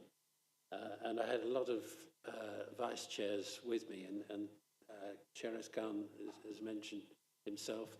Mike Carr was another one, and I always got on with Mike, and he's given me a lot of advice during my mayoralty as well, because he did it not long ago, and it's been quite useful. And I will miss Mike. I've actually been on the Conservation Area Advisory, or the Conservation and Heritage Advisory Committee for 44 years, and that's longer than anybody else. But Mike has put a really good contribution into that. I mentioned Councillor Webb, Councillor Williams. Well, yeah, be careful. But, you know, there have been times where we've had a little cry, haven't we? And I think, you know, we've had one or two private discussions about the way things are going, and I think agreed on it. And I think I've got you to thank for proposing me as mayor the last couple of times. So thank you for your huge contribution. Yes, I do know about you being pregnant, because when I was canvassing for the first time in Oakwood in 2008, I was walking around the street, something I can't do anymore, with the then Councillor Pauline Latham, and she got a text on her phone. You remember texts before all this social media nonsense? And it was the birth of Hannah. So that's how long ago it was, and who could forget that? Councillor Hussain, I've seen your contribution over many, many years, and I know that it was based on the experience you brought to this council as a former employee and as a former council officer in social services, and you brought all that experience with you. It's always been heavy on my heart that something you will remember, you were going to become mayor. You had every reason to expect that you were going to become mayor. You had visitors from the Indian subcontinent travel all that way to see you become mayor. And I had to put politics before friendship. And I had to propose somebody else to become mayor who did become mayor, and you didn't. You did eventually, and I'm very glad that you did. But I've never really squared that conscience. But there are times when you do have to put party politics before friendship. And if you'll accept an apology now, all these years later, I mean it from the bottom of my heart. I told Alex that this would go on for quite a while. And isn't it interesting that he's taken this evening to go off on holiday? He obviously saw it coming, but thank you for your kind and considered contributions this evening. It's been a privilege to work with you all over many years and to preside over this council, both in 1993, 94, and for the last 2 years. Before we proceed, Thursday, the 23rd of March, is the National Day of Reflection, which is an opportunity to remember our loved ones who've died, support people who are grieving, and connect with each other. It also marks the 3rd anniversary of the UK's first COVID lockdown, 3 years ago. I'd like to pause briefly to recall those we have lost in the last 12 months, both due to the ongoing effects of the pandemic and for all other reasons, and to think about their loved ones. So, as we have done on many occasions, can we pause for a minute's silence? Thank you.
Hour and 35 minutes in, we now move to the main business of this evening's meeting. Councillors will recall that in November we met to agree a draft proposal for entering an East Midlands combined county authority and to begin public consultation on those arrangements. In conjunction with the other 3 councils involved, that work has now concluded. The report we're considering this evening provides the feedback from that consultation and seeks approval to submit the proposal to the Secretary of State, pending royal assent of the Levelling Up and Regeneration Bill. We'll first hear from the Leader of the Council as the mover of the recommendations before we consider the motion under the normal rules of debate. Councillor Poulter, will you move the recommendations, please? I will, Mr. Mayor, and if it's your wish, I'm happy to move them as they are and then enter into the debate. Is that your desire? Thank you. Thank you. Is that seconded? Councillor Barker? I'll second, Mr. Mayor. You want to reserve your right to speak later? I reserve the right, yes. Thank you. Any Mr. others? Mayor, I will speak on it at this point, if you don't mind. Please do. I don't wish to prolong debate tonight, but there's just a couple of things I'd like to point out. And as you rightly said, this is part of the process in relation to a combined authority across the D2N2 area, Derby, Nottinghamshire and Derbyshire. This report's been at least 2 years in the making, but the debate around the underinvestment by successive governments in the East Midlands has gone on an awful lot longer than that, decades probably, and that's why we have suffered over those years. There have been a number of occasions where there have been attempts to broker similar arrangements to what's being proposed now. think the last time seriously was in 2016. Those broke down because of lack of the political will across the board.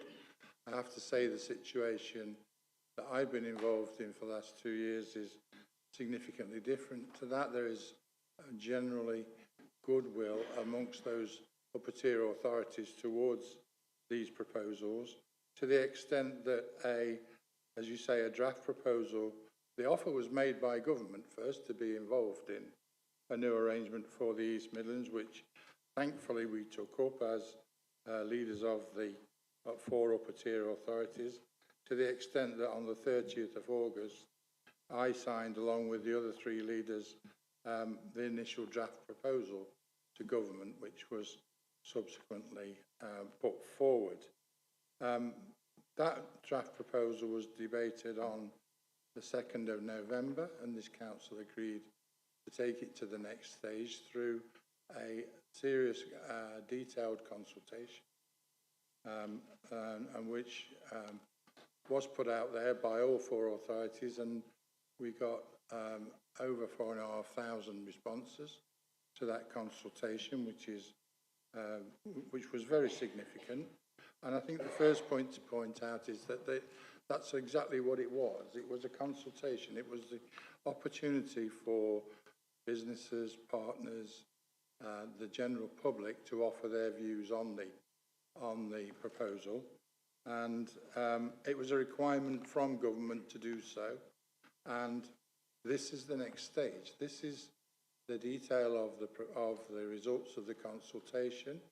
The authorities are required to take stock of the recommendations of the consultation, or the contributions towards the consultation, and that has been done in detail in one of the appendix attached. So it leads us effectively, Mr. Mayor, to the recommendations, which I could talk about those consultations, and other than the fact that generally the public and business and partners think it's a good idea. There is some debate about the potential use of a mayor, but what we know is that the arrangement is subject to the appointment of a regional mayor to go with the proposal. So it's one goes in hand with the other. And as I detailed earlier on when I referred to the benefits of getting Great British Rail, there are many instances and much evidence towards the advantages of a mayoral combined authority and the potential that will bring by the examples that we've got. You know, we know that £38 million will come to the region on the back of it. We know that we've already received £9 million towards zero carbon efforts. We've received £17 million and more in relation to warm homes and homelessness, etc., across the region. And in the last budget, announced £80 million towards an investment zone or investment zones across the region, which can only benefit us. These are the seeds, the beginnings of the benefits of a combined authority. And I truly believe that when you look at the more established combined authorities, for example, in the West Midlands and in Greater Manchester, we've seen again in the recent budget announcements of trailblazer status, which has led to, for example, the West Midlands receiving an extra £1.4 billion in investment from the government in housing, transport, infrastructure, etc. So I hope that people understand, in the council, understand the potential benefits. I know that we've debated it at scrutiny. We've debated it at a previous council meeting. I know that we've had updates at leaders' meetings every month or so. And I know that, and I hope that other groups have taken up the opportunity to discuss and get information about this latest final potential proposal.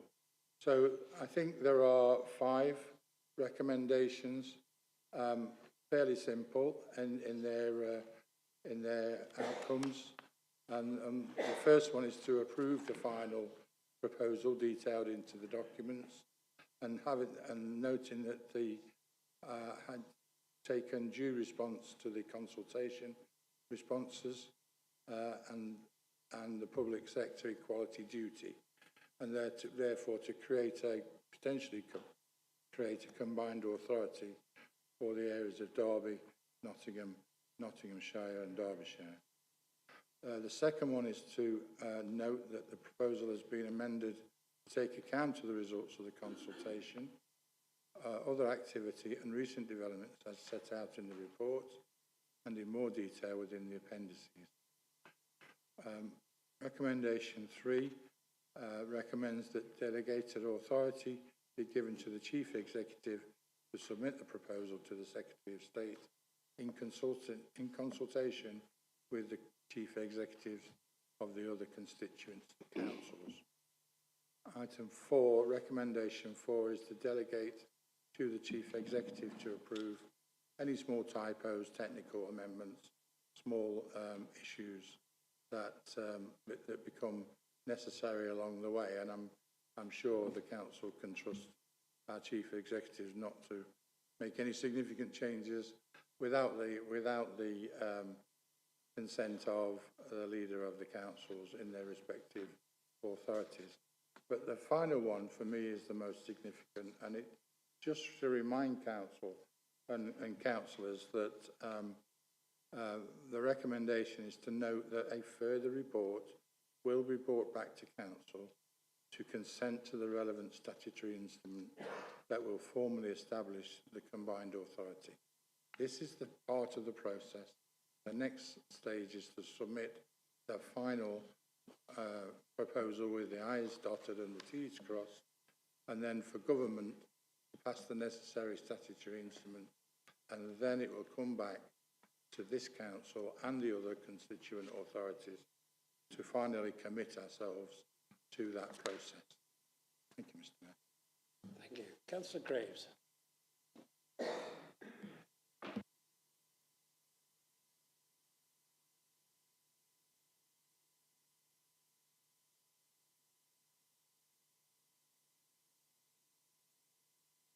For your political party. Members already know I have reservations about the progress of this change to our political arrangements. With all the information contained in these reports, my stance has not changed.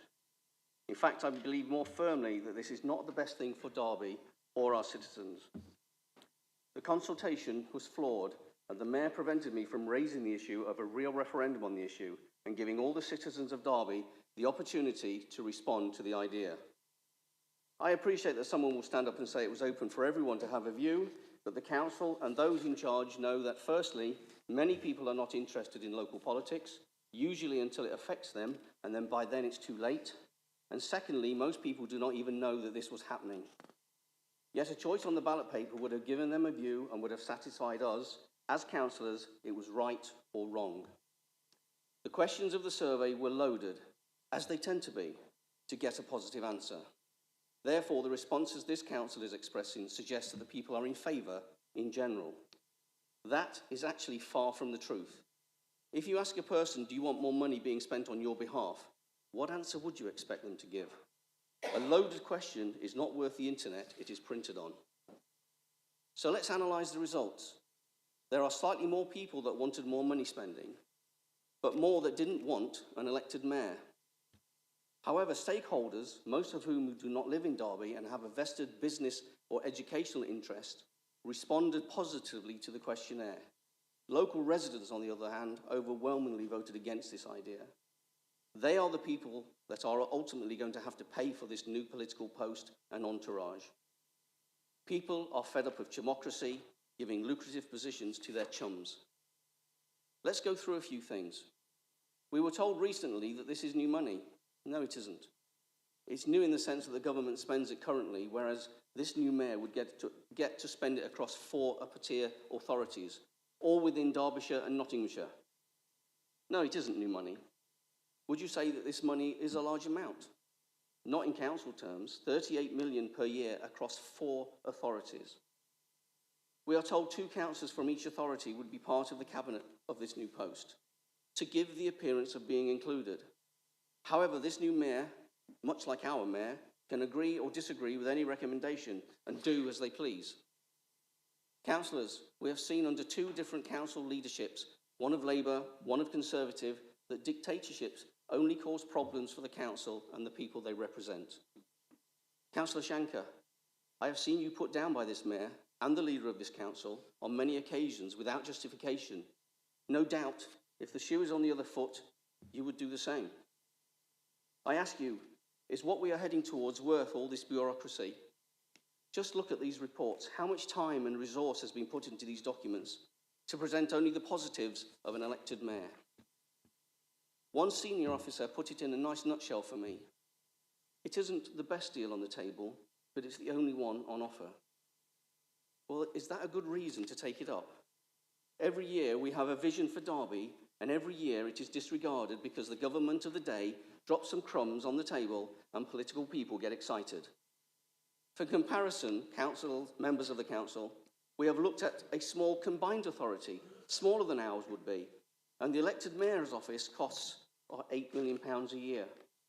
Yet our report suggests that for the first 2 years, £500,000 is allocated. I suspect that will change once a politician is elected. £8 million a year, who pays for that? The local taxpayers. This isn't about devolution, it is a smokescreen to look like you are being offered devolution. I already suggested real devolution would be to get our MPs to do the work. That is what they are already paid to do and would give them a sense of purpose in their areas, a direct link with the government and the people they serve. But hey, the Tory minister didn't come up with that idea, did he? But who do you think did come up with these ridiculous ideas? The civil service. I do hope that members will ensure that they show either full support for this report or show proper rejection by voting against. And I don't mean sit on your hands. Not voting, Councillor Shanker, shows tacit support and lacks backbone. The Tory councillors will not be allowed to vote against their own government. Members, we need to reject this paper. It's not what the people want, and it does not give us what we need for Derby. Thank you, Mr. Mayor. Councillor Kerr. Thank you. I don't like agreeing with them, but I'm afraid on this I do, because I agree with the consultation and the people who responded to say that we're putting too much power in one person's hands in terms of the mayor, that I have concerns that the council tax will go up because after 2 years the funding for this is unclear, and we know the government is desperate for looking at funding as well. And the council tax is such an unfair tax that we don't need to burden people with more of it.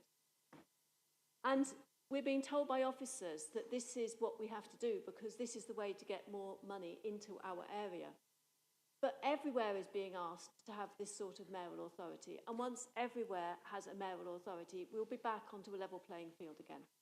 We need to stand up and say, actually, this is not good for democracy. Putting another layer in place is not going to make it better for people in terms of decision making.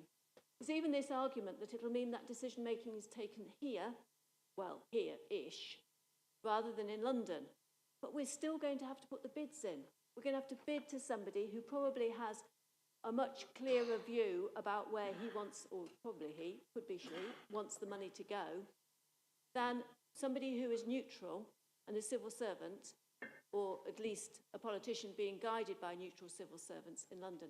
I'm afraid I don't have confidence that this is actually going to deliver a better deal for Derby, Derby being the smallest of the authorities that are in question. However, we are where we are. My opinion was that we need to move forward with this in a positive way and do what we can to address some of the shortcomings in governance that the consultation was highlighting. And for me, that is a lot to do with the people who are there at the centre.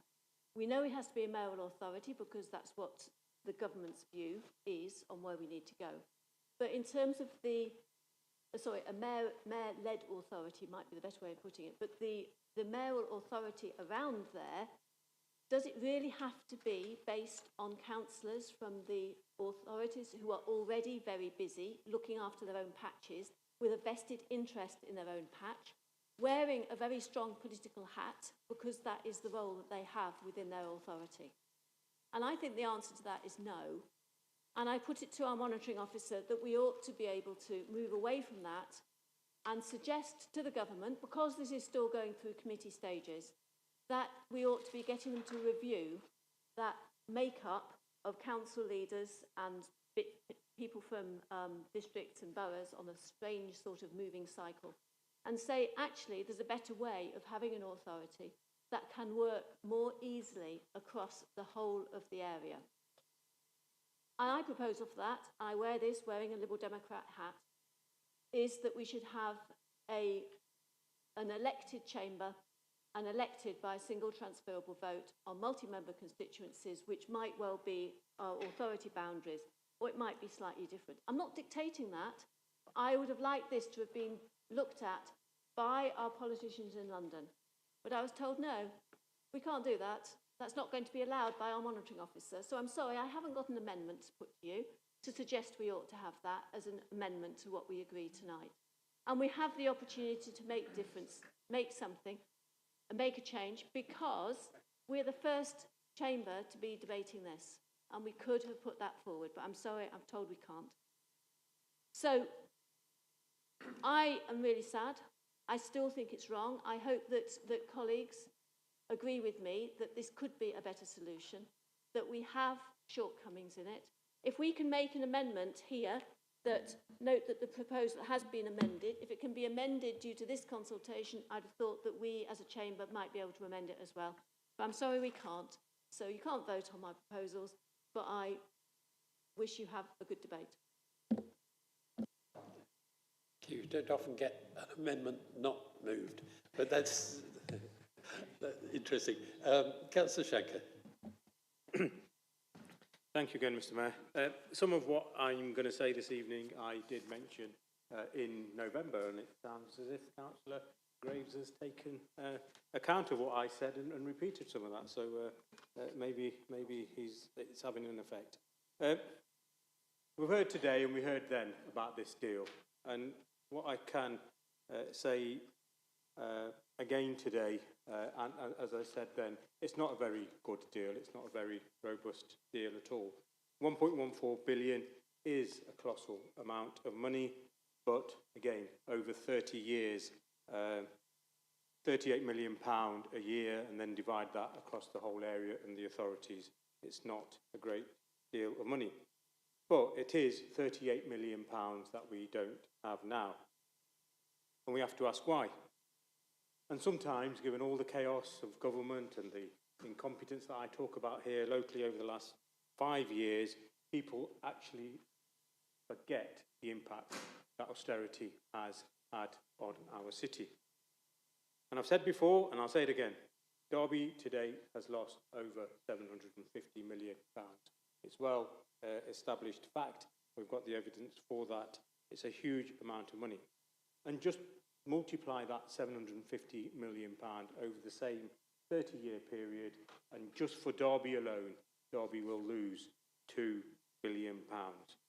Multiply that across the combined authority area over 30 years, Derby, the combined authority will have lost over £10 billion. So the deal here really is 1.14 billion after we've taken 10 billion off. But again, and we've been briefed on this a number of times, and we just know, if you read this report, if you read our budget reports, and if you read various other reports, it's the only deal in town, and would you take 1.14 billion or nothing at all? So at this stage, again, and if you read the report at 1.5 and 1.6, it's still part of a process. At this stage, we'll not kill the idea.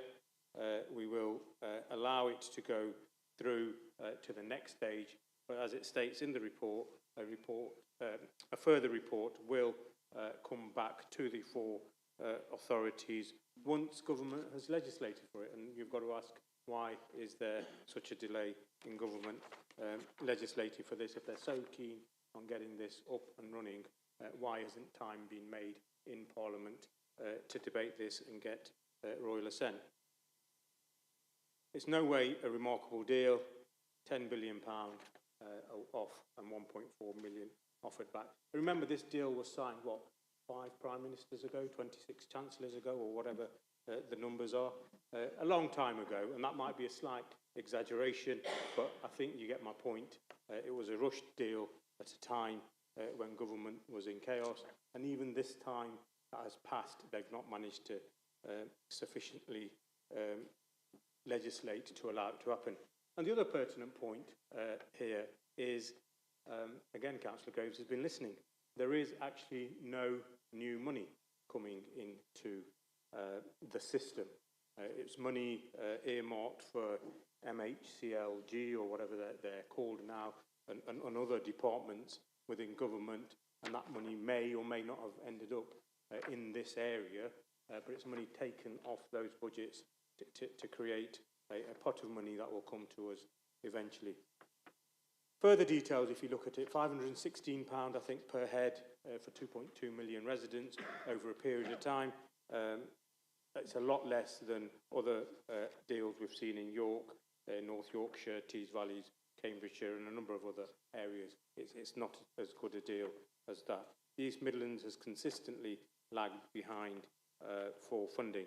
And you've got to ask, why can't this combined council authority, it's not a mayoral authority, it's called a combined council authority, why can't this exist without having a mayor? We've got elected chambers across the 4 authorities. There could and should be another mechanism of doing that. So, you know, we want to review that at the stage between getting royal assent and this coming back to full council as well. So, Mr. Mayor, I know time's done. I do have an amendment, and if I could just ask officers to share that amendment, please.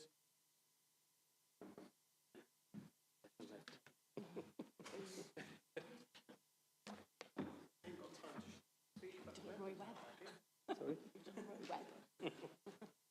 I learned from Roy. It's taken me 15 years. That was absolutely bang on.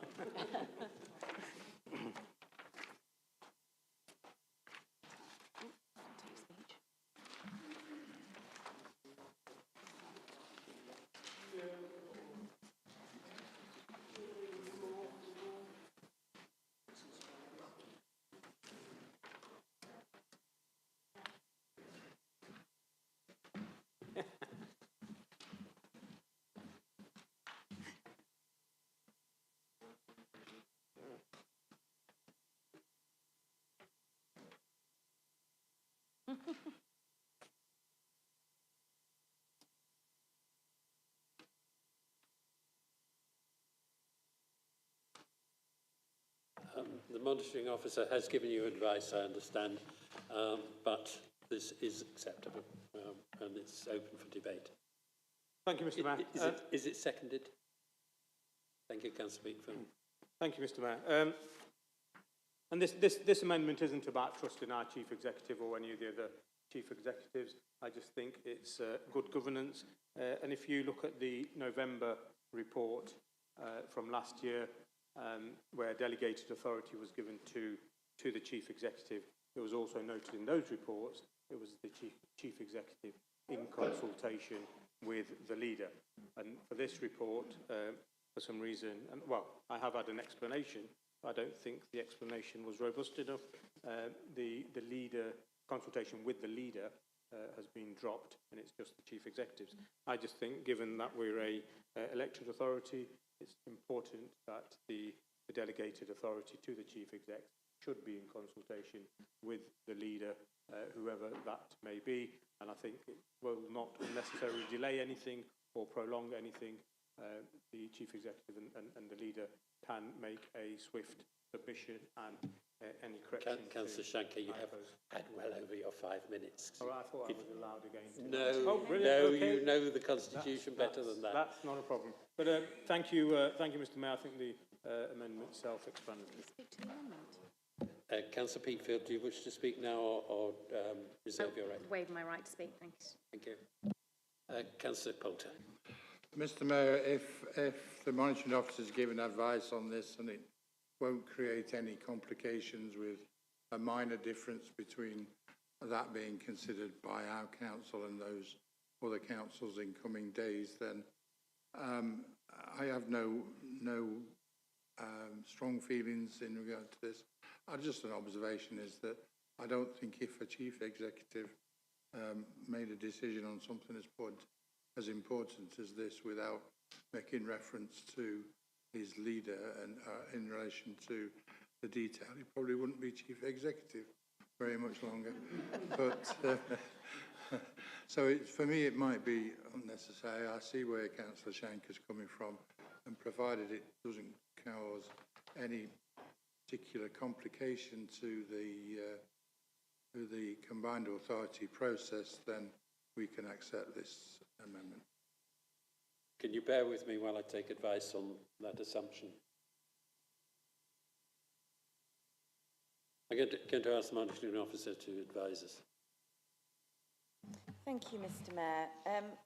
Whilst the amendment is acceptable and is in order, I did provide some advice to Councillor Shanker before, first of all, I'd direct members to paragraph 3.3 of the report, which stated that one of the reasons for this report and the delegations within it was to enable expeditious submission of the proposal to the government when the LERB has become law. The purpose of the small change in 2.4 from the report in November was to recognise the fact that there may be a period following local elections at the start of May in both Derby and Nottingham, when it may not be clear who the leader of the council is, and therefore it may be more complicated to have a consultation process at that time, a formal consultation process, and recognising that this was only to deal with minor typographical or technical amendments to the final proposal by 4 chief executives of the council, that this would probably be acceptable to councils. That said, if a decision is taken to support this amendment, it is not out of order, and I have no issue with it moving forward, but that was the advice I provided to Councillor Shanker earlier. Thank you. Can I just clarify, after the election, presumably the leader of the council is the leader of the council until the AGM? That's quite correct, Mr Mayor, although there has been occasions when the leader may not feel that they have the legitimate, they may not have the legitimate support of the whole council, and there may be an obvious alternative leader, but who is not the leader of the council. There could be some confusion. It may cause some delay in the consultation process. Was the reason for this change? I think we can all understand that advice and act on it. Do you wish to add anything? Fine. If I may just come back on do. that, Mr Mayor. Absolutely recognise the sort of rationale for it, but I think, and in both ways, but I think knowing the timescales and knowing the discussions we've had around the process that needs to take place, the likelihood of those of the government being able to lay the necessary statutory instruments before a new leader is in place is extremely unlikely. We think it's going to be at least the late autumn before this is brought back to the council in those circumstances. It wouldn't be necessary to rush to make a decision on minor changes. So whilst I get the concern or the rationale for doing it, I don't think this is going to come into play, Mr Mayor. Okay, we do seem to have a consensus. Does anybody else wish to speak on the amendment before we put it to the vote? So those in favour of the amendment, please show. Anybody against? That is carried. Thank you. Right, so we'll continue the debate on the motion, the recommendation as amended. And Councillor Ingle, you had your hand up. Thank you, Mr. Mayor. I was all for this, and I thought it was a good idea to devolve power, because hopefully in the future it would help us to get rid of certain councils. As the ward we represent is on the border with South Derbyshire, we have an enormous problems when we've got problems with the road, but it's in Chellaston, but actually it's not, it's in South Derbyshire. And it causes me all sorts of problems. We have them with bridleways, footways. There's no end of problems. I was thinking, oh, this will be an end to all of that, because someday in the future, all of those councils in the south of Derby will probably become one. And Derby will run the south of the county, and Matlock will run the north. And that, I can see that working. My problem I have now is, though, having an elected mayor. That really fills me with dread, because I think it's fair to say, and I think we'd all agree here, the elected mayor will probably be Nottingham led. And what bothers me in Nottingham is they have the car park levy charge, which I can just see being brought straight over to Derby with very little, if any, consultation. And they will take all our money and have a wonderful tram system, like they've already got. We will end up paying for that. I can imagine it being no problem for an elected mayor in Nottingham to say, I don't know, let's bring congestion charge in. Where should we start? Well, why don't we try with Derby? It's a small place, we can control it really well. Oh, great idea. Nobody's there to stop them. Is that what we really want to vote for here? Is that what we want to put onto our citizens here? Put somebody in who's got absolute power. And remember, absolute power corrupts. Absolutely. Thank you, Mr. Mayor. Councillor Prosser has indicated. Councillor Prosser. Well, where do I start after that? When the council, in conjunction with other councils, works for years on a project, signs deals with the government, issues press releases, and yet still hasn't given councillors a proper opportunity to debate and scrutinise, then you know it has to be bad. Principles alone that the tactics and force used for this project would be good enough reason to reject this today. We were not allowed to debate the proposal on November 2nd, and executive scrutiny had just 30 minutes that went nowhere. Tonight is the very first opportunity for open councillor debate.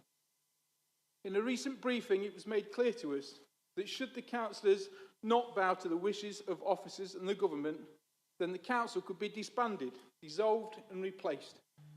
Do you think that this scares me?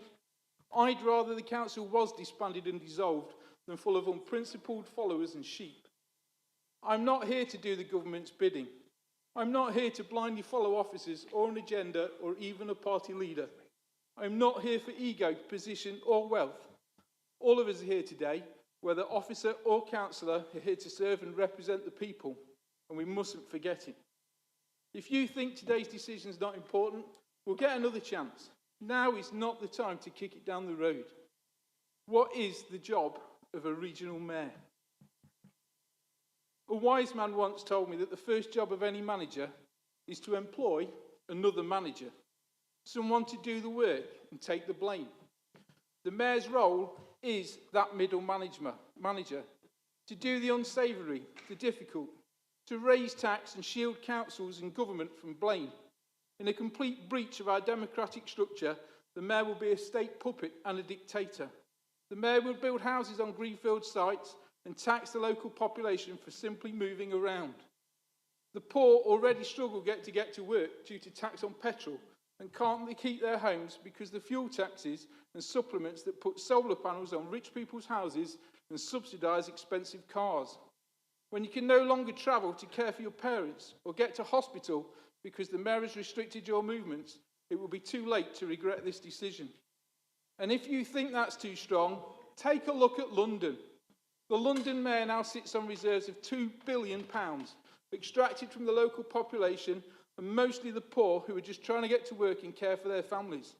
You can drive a Bentley Continental or Range Rover right into London for free, but drive your Ford Focus to the hospital and you will be charged.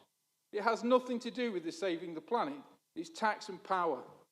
Whatever reassurances Chris Poulter says today, whatever the officers tell us, it's in the proposal the foundations are laid.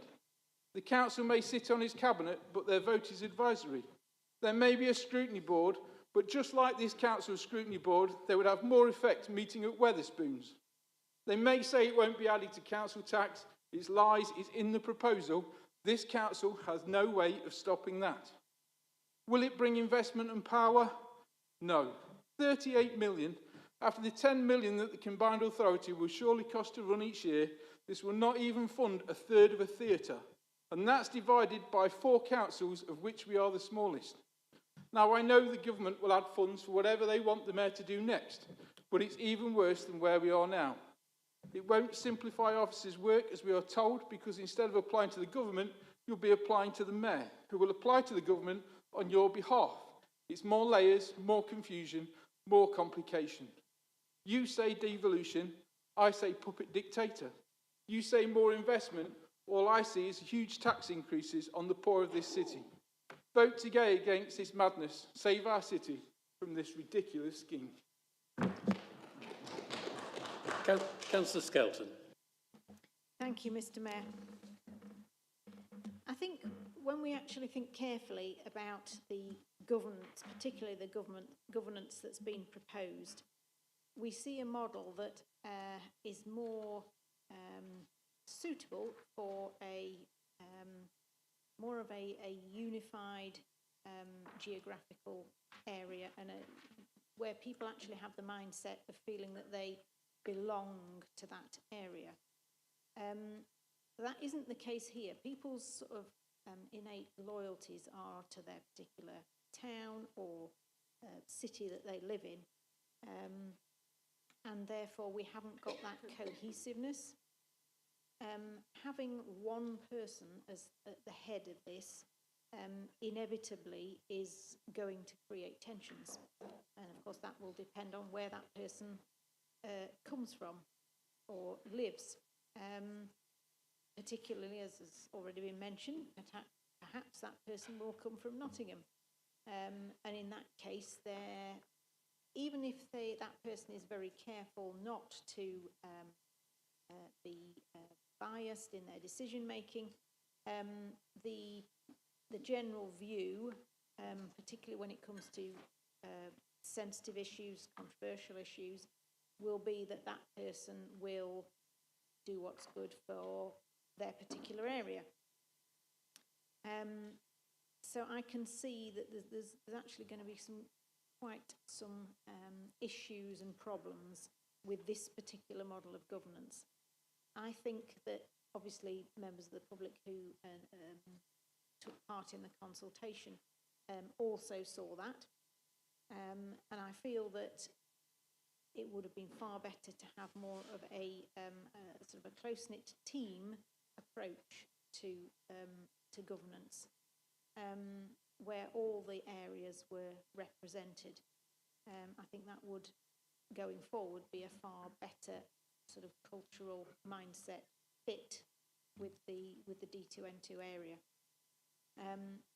Also, I think that the mayor being able to put precepts onto, add money onto council tax and onto business rates, but particularly council tax, it is an unfair tax to start with, and that is going to hit people who are the poorest the hardest. And then there's the whole issue of, you know, putting a great deal of power into one person's hand, and the fact that there's not really going to be that robust scrutiny. We certainly see that with the scrutiny that's set up for police and crime commissioners. You know, there's a lot of frustration on behalf of the people that actually sit on that scrutiny panel. That when the police and crime commission is doing something that really the panel think is not the best thing, they can, you know, they might as well spit into the wind, because it, you know, police and crime commissioner can go carry on and do exactly what he or she wants. And I think the same thing will happen with this combined authority. So I just do not think that it is the right thing because of the governance problem. Is Anybody else who wishes to speak before I call on the seconder? Councillor Evans. Thank you, Mr. Mayor. A thought occurred to me whilst I was listening to this debate. What's the priority for me being a councillor? Why am I here, first and foremost? Well, that's to serve the people of Derby. It's not to go with any scheme or anything else, to serve the people of Derby as a councillor. First and foremost, that sits above everything else. So when I knock on somebody's door and I ask them, you know, you might want to vote for me, you might not, I don't know. But I'm giving them my word that I will represent them if I'm elected in council. Now, how can we do that tonight when we know, everyone in here knows, that if it went to a referendum, and that's why it was quelched, that's why it was stopped, because if it went to a referendum, it would fail, catastrophically. It would fail. And we all know that's true. So we're sitting here tonight pondering over this that we know our residents do not want. All of us know that. Everybody in this room. It's anti-democratic what's happening here. I'd like to know tonight, and it'd be interesting if the leaders of the other parties could confirm this or not, whether or not the councillors are whipped or otherwise coerced to vote in a certain way. That's lovely and democratic, isn't it? I've never, ever been situated to that. And it would be nice tonight to know if they are.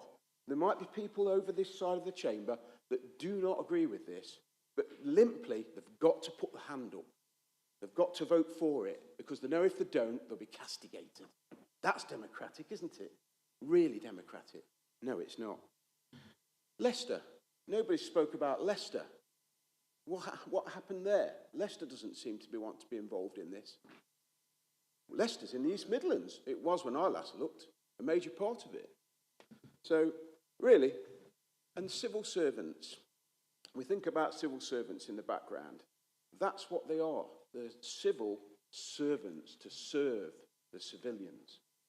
But no, this is the dog wagging the tail wagging the dog. Yeah, exactly. Yeah, which is it? Exactly that. Which is it? We don't know, do we?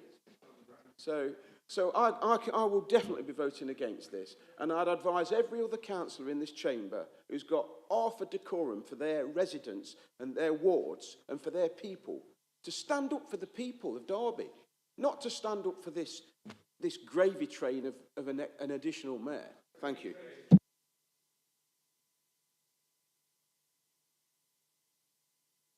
Any other speakers before I call the seconder? Councillor Barker, you've seconded this. Do you wish to speak? Thanks, Mr. Mayor. I made one or two notes here. From what I've just heard, I have some real concerns in relation to how the facts have been warped in relation to this paper. Bearing in mind that this paper before us today is the combined effort of 4 major authorities: Nottinghamshire, Notts City, Derbyshire, Derby City. It's the combined effort of 4 senior politicians, the combined effort of 4 senior CEOs of those respective authorities. What they have achieved in this paper is, yes, we need, or we have to have that mayor at the top of the tree. But what they've achieved is, in actual fact, a system whereby the mayoral authority is not, as has been described today, open to council cut charges in Derby or taxes here, there and everywhere. There is a cabinet system to be put in place with this. Only 8 places of that cabinet, and it's a potential for up to 17 places, but there is only 8 places taken up by the respective 4 pillars of the authority. Other than that, businesses can be represented. Other than that, districts or boroughs can be represented on there. And so therefore, any mayor who presides over this new form of combined authority has the combined efforts and the combined guarantee of the four authority people, the four authority members, and all those other members of it, to be able to control he or she, and also to be able to bring some wise counsel in relation to the four autonomous authorities which remain autonomous. This sits above the four authorities. What happens in Derby still happens in Derby. What happens in Notts still happens in Notts. But what happens with the combined authority is that it unlocks funding to be able to service all of those authorities over the next 30 years. Not only the 38 million which gets referred to, but already there are other funding pots that are coming our way. Not have to be applied for. They come knocking to our door. They come knocking to the Mayor's door in relation to these funding pots. And so therefore, it's an absolute hogwash to suggest some of the things that have been suggested here tonight. The public shouldn't be afraid of this. This is actually bringing power, more power to this City Council, more power to Notts City Council, and for goodness sake, you know, politics aside, this is four authorities who are diverse in their politics in nature, and so therefore if they can agree to it, why should we be suspecting it tonight? It's a travesty to actually say what's been said tonight. And at the end of the day, half of what's in this paper tonight was also in the paper last November. And so therefore, you didn't knock it down then. Why are you trying to do it now? Councillor Poulter, who should sum up. Yes, thank you, Mr. Mayor. The first response is disappointment, if I'm honest, at the contributions tonight, and I'll come on to why. But just to reflect, the East Midlands is in the position that it is now because over the last few years, probably decades, we've not bitten the bullet and taken the opportunities that have presented themselves in terms of those that have been taken up by the likes of the West Midlands and Greater Manchester. At MIPIM and on many other occasions, I've seen the mayors of those two areas in action. I've seen and heard what it is they can achieve. And I think if you went now to the residents of the West Midlands or the residents of Greater Manchester and asked, would you want an elected mayor, the answer would be different to what is being suggested in certain areas of this council. They must be able to see the benefits of an elected mayor because it hits you in the face. Both Manchester and West Midlands have received massive trailblazer opportunities in the last budget, almost to the point of reaching the status of Wales and Scotland in terms of devolution. They're getting towards that strength of devolution. What my disappointment in the contribution was several and many, but we've covered the area in terms of referendum. There is no provision for referendum, but I'm afraid the contribution from our Reform colleagues is worrying because, as usual, we fall back on conspiracy theories and scaremongering and misrepresentation of facts. We talk about the majority of residents being against an elected mayor. That's simply not the case. This was not a vote. This was respondents to a consultation. And actually, so it was the majority of respondents to the consultation had concerns about the mayor. It's not a case of majority of residents are against a mayor because they maybe don't have that full understanding at this point. Otherwise, they would have made a contribution to the consultation.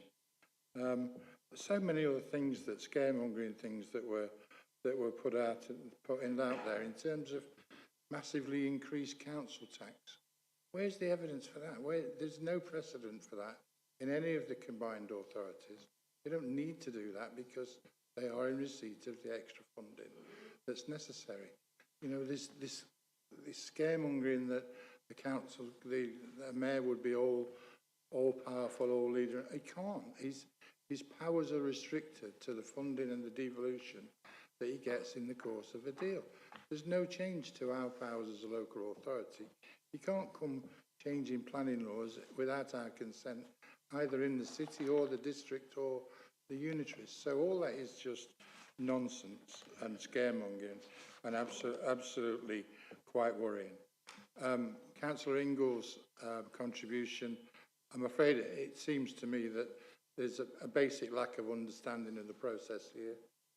I don't know how much he's been involved in the scrutiny or read the papers, but I think I might be able to help him if he wants to understand what the proposal means in terms. But there we are with that. So, and Councillor Skelton, I didn't really understand the contribution there or a thought process on a lot of this. I expected to refer back to committee systems, and I'm not going to enter into the non-debate on the non-motion that wasn't put forward. So I'm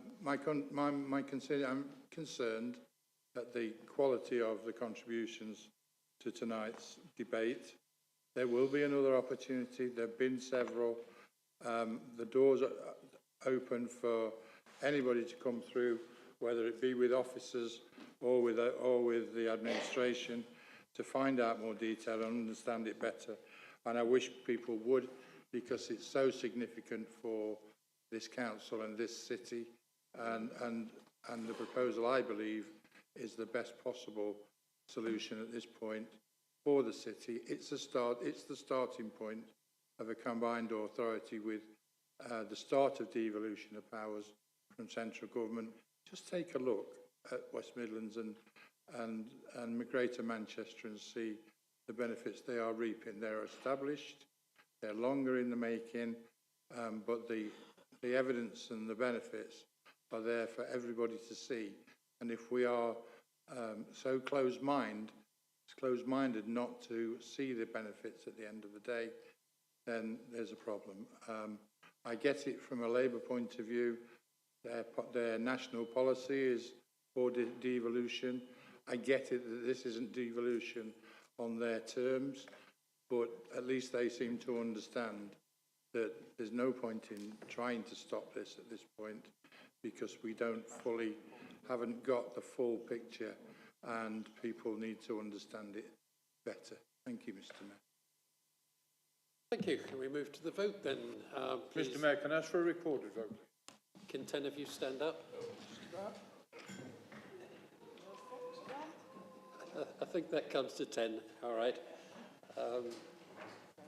Don, this is where you take the stage. Thank you, councillors. When I read out your name, could you please say whether you're for or against the amended motion? Thank you. Councillor Atwell. Councillor Barker. For. Councillor Bonza. Councillor Kerr. Against. Councillor Dinser. Councillor Evans. Against. Councillor Eyre. Councillor Graves. Against. Councillor Hassel. Councillor Hazelgrave. Councillor A. Holmes. Councillor M. Holmes. Councillor Hussain. Councillor C. Ingle. Councillor P. Ingle. Councillor Jennings. Councillor J. Khan. Councillor S. Khan. Councillor Cuss. Councillor Lind. Against. Councillor Lindsay. Councillor Lonsdale. Against. Councillor Nater. Councillor Nawaz. Councillor Pandy. Councillor Patterson. Councillor J. Pearce. Councillor T. Pearce. Councillor Peatfield. Councillor Potter. Councillor Poulter. Councillor Prosser. Councillor Rawson. Councillor Repton. Councillor Rawstone. Councillor Sandhu. Councillor Shanker. Councillor Skelton. Against. Councillor Smale. Councillor Testro. Councillor Webb. Councillor West. Councillor Whitby. Councillor Williams. And Councillor Wood. 4. And as you can all see, that is carried 31 to 14. Thank you. Yes, 31 to 14 is democratic. Yeah.